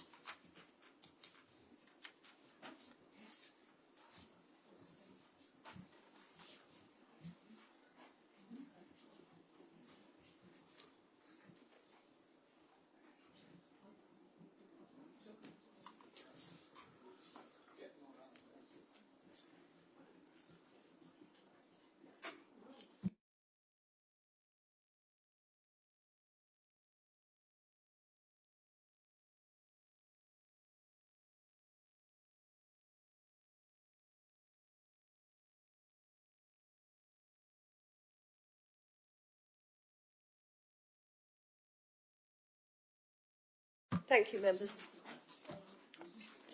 But Councillor Beavis has declined any questions. Thank you, Councillor Beavis. Next councillor will be Councillor Jack Edwards. Thank you, Madam Chair. Many residents in Bocking South were concerned to hear that the 2023 Christmas lights switch on has been cancelled. Given our financial situation, could the Cabinet member update the Council as to why the decision was made and what conversations he is having to ensure the switch on returns next year to how it was run before 2018, where it was organised and funded by local businesses? Thank you. Councillor Rishi. Thank you, Madam Chairman. I never thought Christmas would be such a hot topic mid-August, but I can assure you it's really filled up my inbox, and thank you for your question, Councillor Edwards. If you could just indulge me just to give some context. From when I joined this council in 2012 up until 2017, the Braintree Town team used to organise the Christmas lights switch on for reasons I don't need to go into. In 2017, there was some consternation between the town team and the business stepped away from organising that switch on, and I had a very short notice. That's been re-stepped in at the last minute to run the Christmas light switch on, and we did so thanks to some surplus from a previous cabinet member, and thanks go to him for supplying that. We did so then for years 2018 and 2019 out of some surplus from our budgets, and we did it in 2021 and 2022. But the phrase around Christmas being cancelled, let me just put it into context. Christmas 2020 is when Christmas was truly cancelled. When due to COVID we were having to say our happy Christmases to our families at the end of drives. So just to give us some context, there is no cancelling of Christmas by this authority. What we have done is ensure that there is still plenty going on in the town. So we still have our Christmas markets in November and December. We have invested millions in pedestrianising and making the public realm around the town centre a much more better place to be. The lights are still being installed along with the Christmas tree, and there will still be a switch on, albeit not as high key from us at the council. And no doubt George Yard are holding an event too, so in short, Christmas is absolutely and definitely not cancelled. There are plenty of traders who could come together and lead on this, and indeed the publican at the Boar's Head, Stuart Buckley, is planning an event, and we are supporting this by funding a road closure application that he has made direct to Essex County Council. Our traders are a decent group, and if they want to plan this and any future event, we will be there, and we will be there in a supportive way and happy to support. A reference to financial support, obviously we have had to reduce the amount that we invest into the Christmas light switch on, and for the reasons that we've spoken about this evening. We are really up against some tough choices at the moment. We've agreed this a motion about managing a balanced budget this evening. It's always a difficult decision when you have to consider a Christmas light switch on being part of that budget. But it's the right decision at the moment, and one that I stand by for now. We will consider future funding through you, Madam Chairman, for future budgets, and we will support our businesses and Christmas events accordingly. Thank you, Madam Chairman. Thank you, Councillor Ritchie. Councillor Green, did I see your hand up? I did. Would you like to ask a question? So there's been a lot of talk today about affordable housing. I was wondering if the council could give me some sort of definition on what they call an affordable house, please. Thank you. Thank you. Councillor Bowsley? Madam Chairman, Councillor Green is quite right. Affordable housing is affordable to some and not others, and it's very confusing. I will circulate to all members, because obviously the new members would not have seen or heard it. I will circulate to all members what is affordable housing so that you have that information. Thank you. You might not agree with it, but you'll get it circulated. Thank you, Councillor Bowslint. Councillor Wrench, would you like to ask your question? Yes, thank you, Madam Chairman. My question's to Councillor Tom Cunningham. Could you give us an update on what the expression of interest has been in the new garden waste service? Thank you.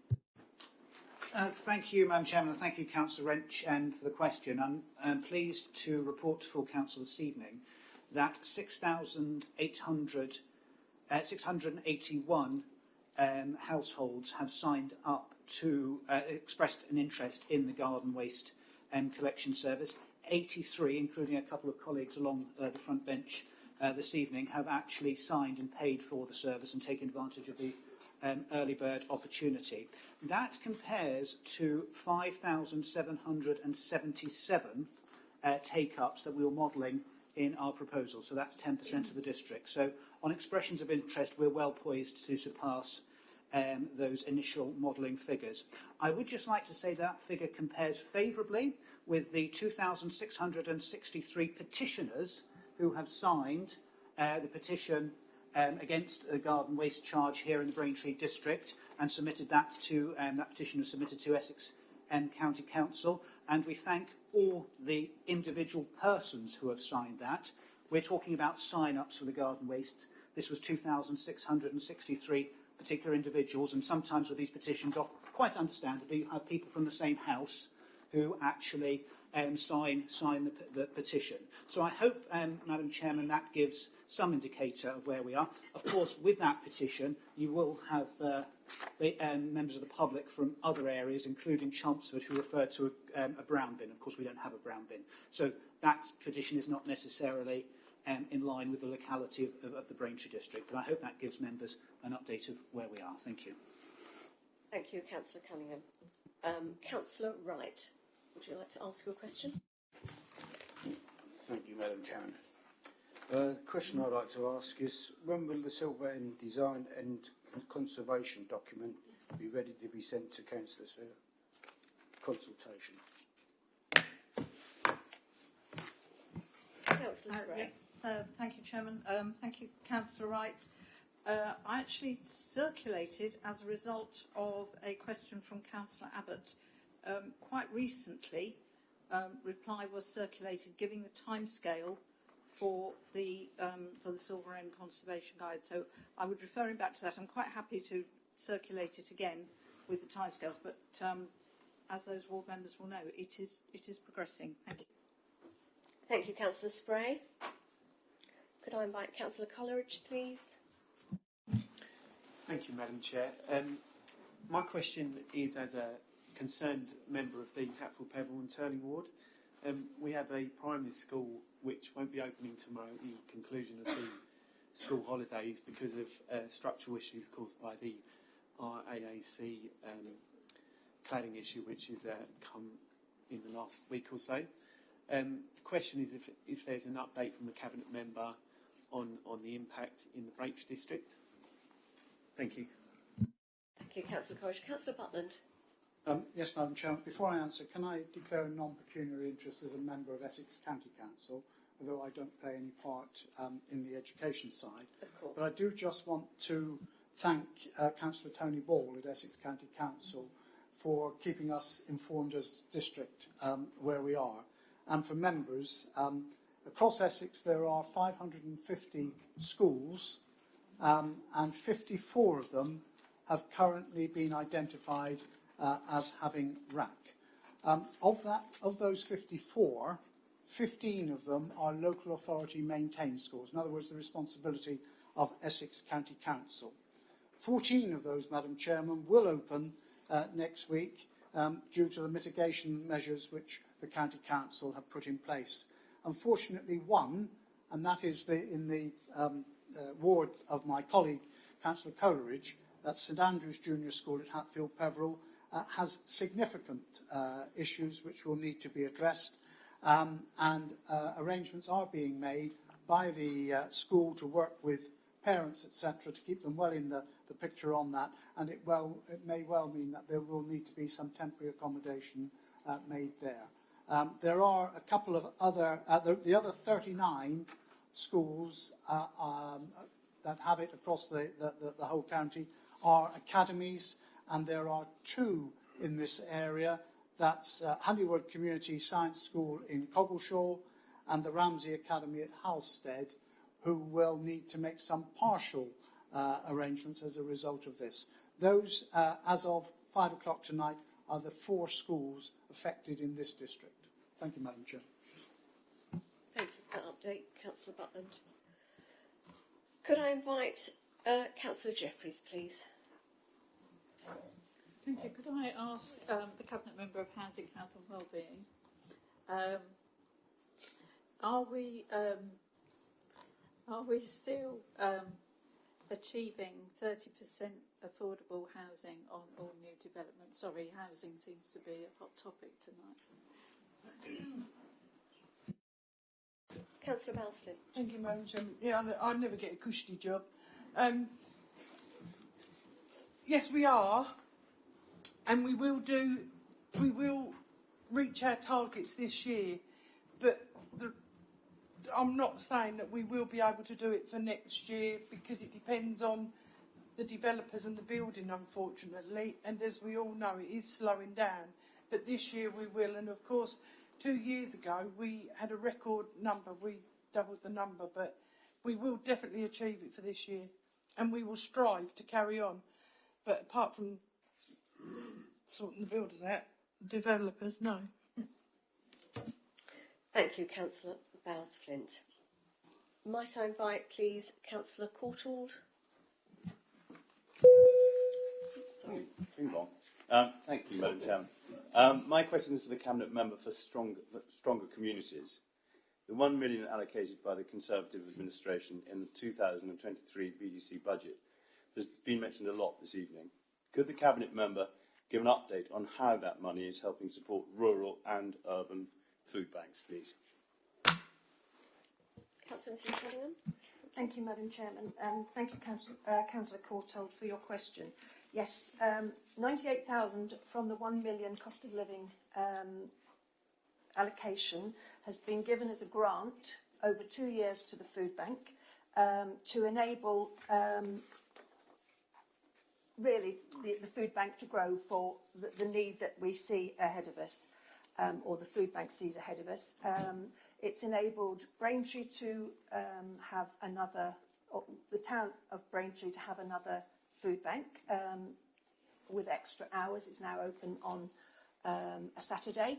And for the rural areas, as was mentioned earlier, I think Councillor Van Dolken was saying the Headingham branch, or the Headingham Food Bank, is a new addition, making 6 now part of the Braintree area food bank.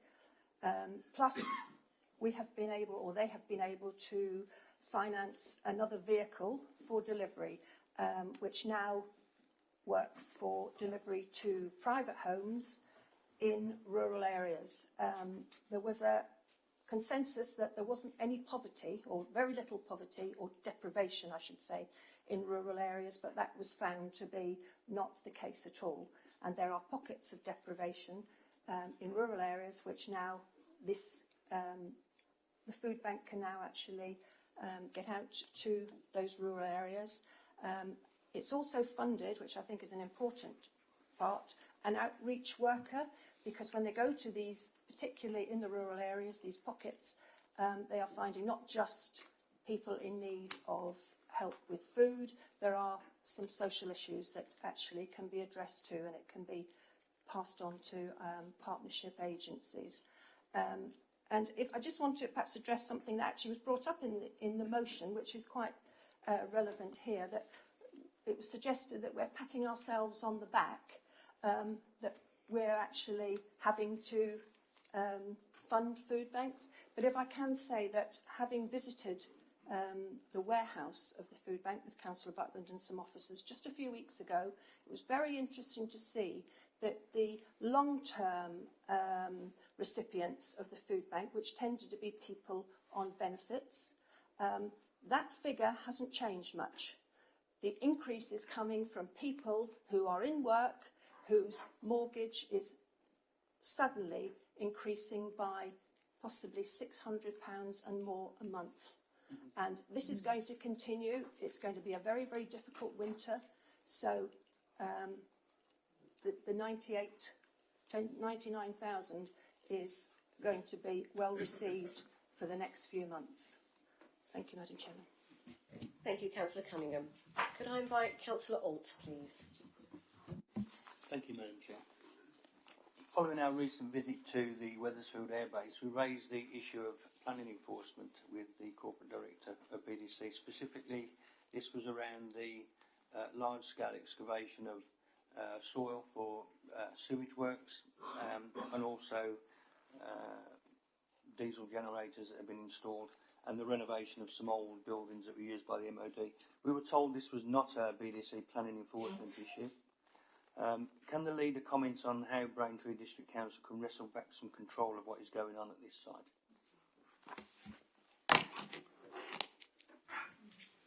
Councillor Butland. Thank you, Madam Chairman. It's what our whole legal case has been about, and that is the ability, the government at the moment is relying on the statement that it feels that Class Q applies to this. In other words, it's a national emergency, which means that they do not have to go through the local planning procedures.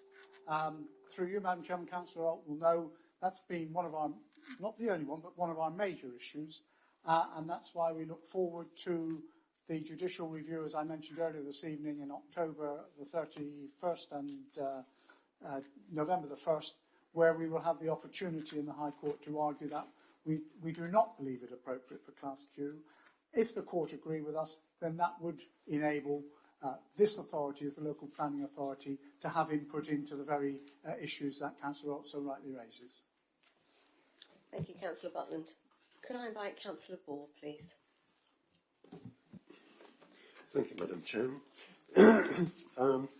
My question is really for Councillor Bowers. It's regarding the Victoria Square development in Braintree Town Centre, which was opened last year. I was particularly interested in the Livewell Hub and the new affordable homes provided. So with regard to the Livewell Hub, could I please ask Councillor Bowers, as the Cabinet Member responsible for the scheme, where we currently are with GP provision as part of this Welcome New Health facility? Councillor Bowers? Yeah, thank you, Madam Chairman, and thank Councillor Ball. And your question is very timely, as I have news and hot off the press today. I'm very pleased to announce that this week sees a huge improvement in the provision of medical services at our Victoria Square development in Braintree Town Centre, with the arrival of Mount Chambers GP surgery.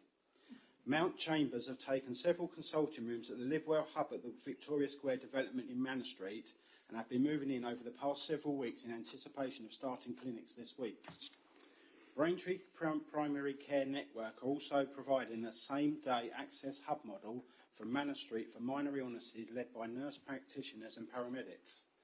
This is on top of the provision that has already been operated from the site since it formally opened last October, including sexual health, paediatric consultant, paediatric speech and language therapy, adult diabetes, adult continuance, audiology, speech and language, COPD oxygen therapy, Essex wellbeing, spirometry and long COVID. This is really exciting news for the residents of Braintree Town and the wider area for the district, and this is the culmination of years of hard work from this council, working with health and other partners to secure better health facilities for our residents and delivering on the promise of the Manor Street project to support the regeneration of Braintree Town Centre, along with providing extra GP provision. Thank you, Madam Chairman. Thank you, Councillor Bowers. Could I invite Councillor Martin, please?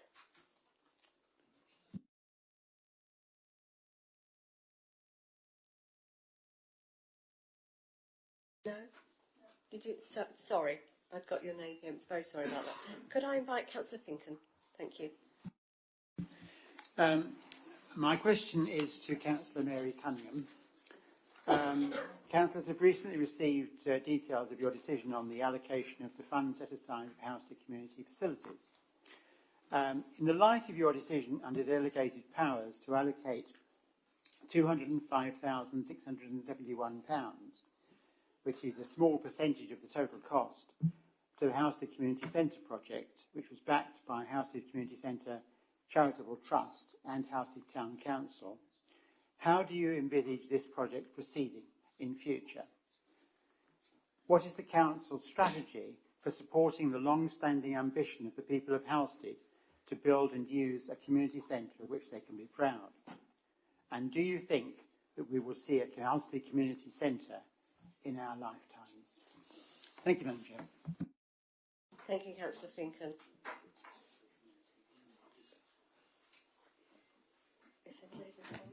Thank you, Madam Chairman. Thank you for your question, Councillor Finken. I have to say I haven't been part of the whole, what's the word I'm looking for? The whole makeup of this, because I've only just taken over since May. I think there is a question around the business case, the quality of it, and I understand that that's been put to your Town Council. Well, I will find out, and you will have a response to a written question then. Thank you. Thank you, Councillor Cunningham. Could I invite Councillor Hayes, please? Thank you, Madam Chair. Following on from Councillor Jeffrey's question, really, if the developers with planning permission are not building on those sites, could the Cabinet Member for Planning Infrastructure say how that affects our 5-year supply position and how we as an authority can get these houses built to the residents of the district have more affordable homes and more homes to buy. Thank you. Thank you, Councillor Hayes. Councillor Spray, would you like to answer that one? Yes, thank you, Chairman, and thank Councillor Hayes for the question. Under the current planning system, only sites where we can demonstrate that construction has taken place or is ongoing, only those sites can be included in the 5-year supply. Developers at the moment have no obligation to tell us when they're going to start building. And despite some very determined efforts by officers to extract that information, and we do have some very determined officers, Chairman, sometimes developers just won't come forward with a timescale of when they're going to build. It's extremely frustrating because it means that we can fall short of the 5-year supply. Last year it was 4.86 years, which was just a very small number of homes, but it meant we fell short. An example I will give is the Straits Mill site on the edge of Braintree, which was it's a site for 1,000 dwellings with some really good infrastructure, retail, schools, green spaces, which met with approval from the planning committee. I think it was probably 2 years ago. It may have been over 2 years ago, and that hasn't started. Now, I will say, Chairman, and also to members, sometimes it isn't a developer's fault. There can be external reasons for developers not going ahead. But either way, it's extremely frustrating for us as a local authority and for residents, because we do have a housing crisis, that we are being held hostage to the 5-year supply position. So we sincerely look forward to the government reforms coming forward, hopefully with possibly penalties for developers who do not get on and build once they've been given planning permission. Thanks, Chairman. Thank you, Councillor Spray. Could I invite Councillor Abram, please? Right, okay. Well, I'm Dennis Abram. I'm a councillor in the Coggleshire ward, and my question is to Councillor Spray. All right, my dog is nosy, and when I took him for a walk up to Bradwell, he said, "What's happening here?" And I said, "Well, I fully don't know, but my residents are nosy, and they give me an ear." And so I had to ask these questions, basically, of Councillor Spray.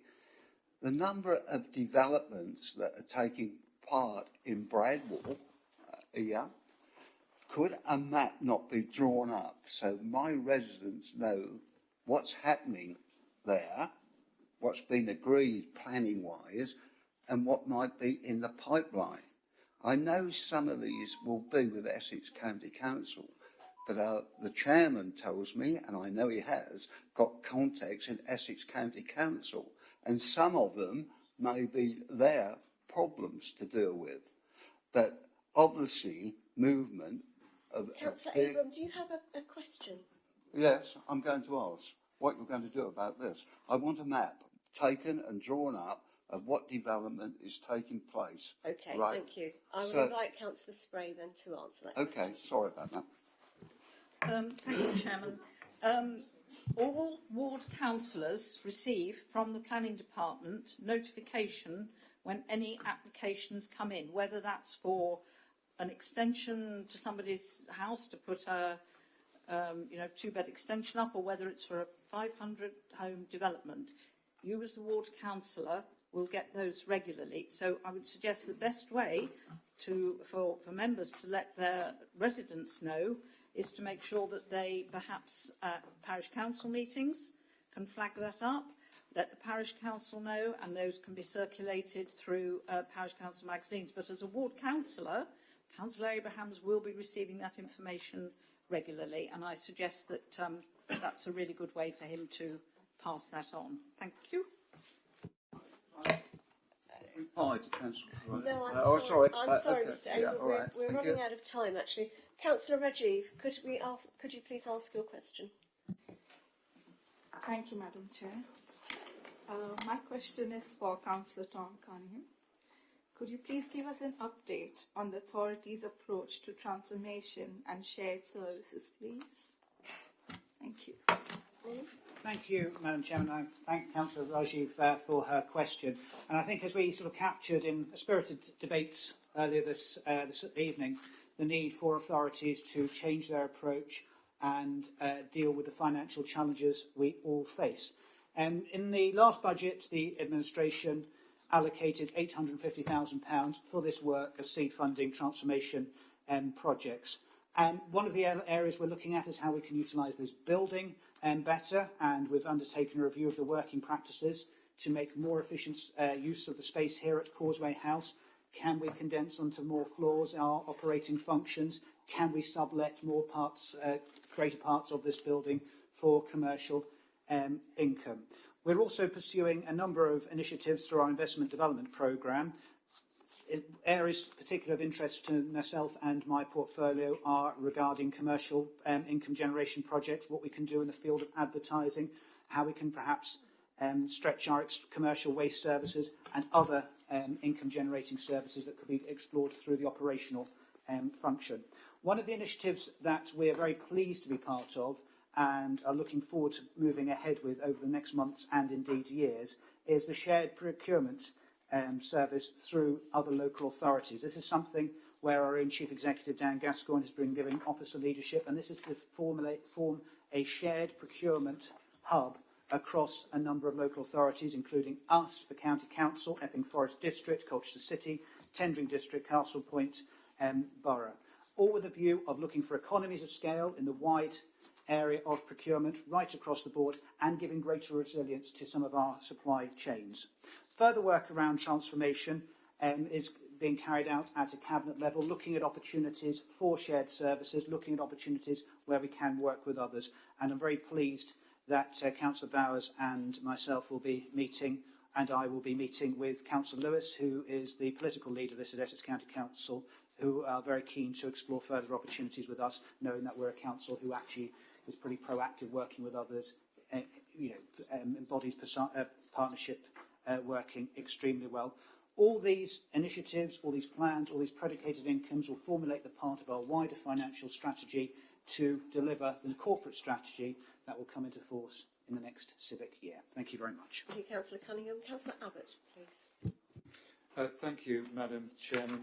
During the last council meeting, I asked a question about whether the council had or was sticking to a protocol on dealing with complaints against councillors, and I believe Councillor Cunningham said he was going to respond to that. I don't appear to have had a response. Could I ask him about that, please?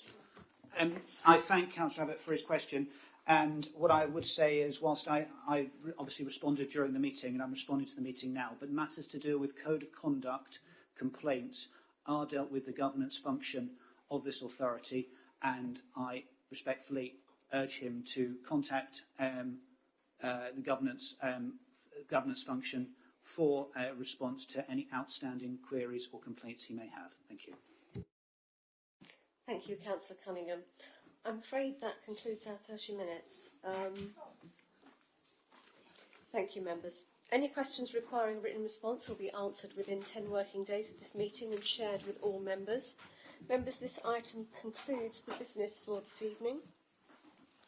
Thank you, members, for your attendance and participation at this evening's meeting and those watching on the Council's YouTube channel.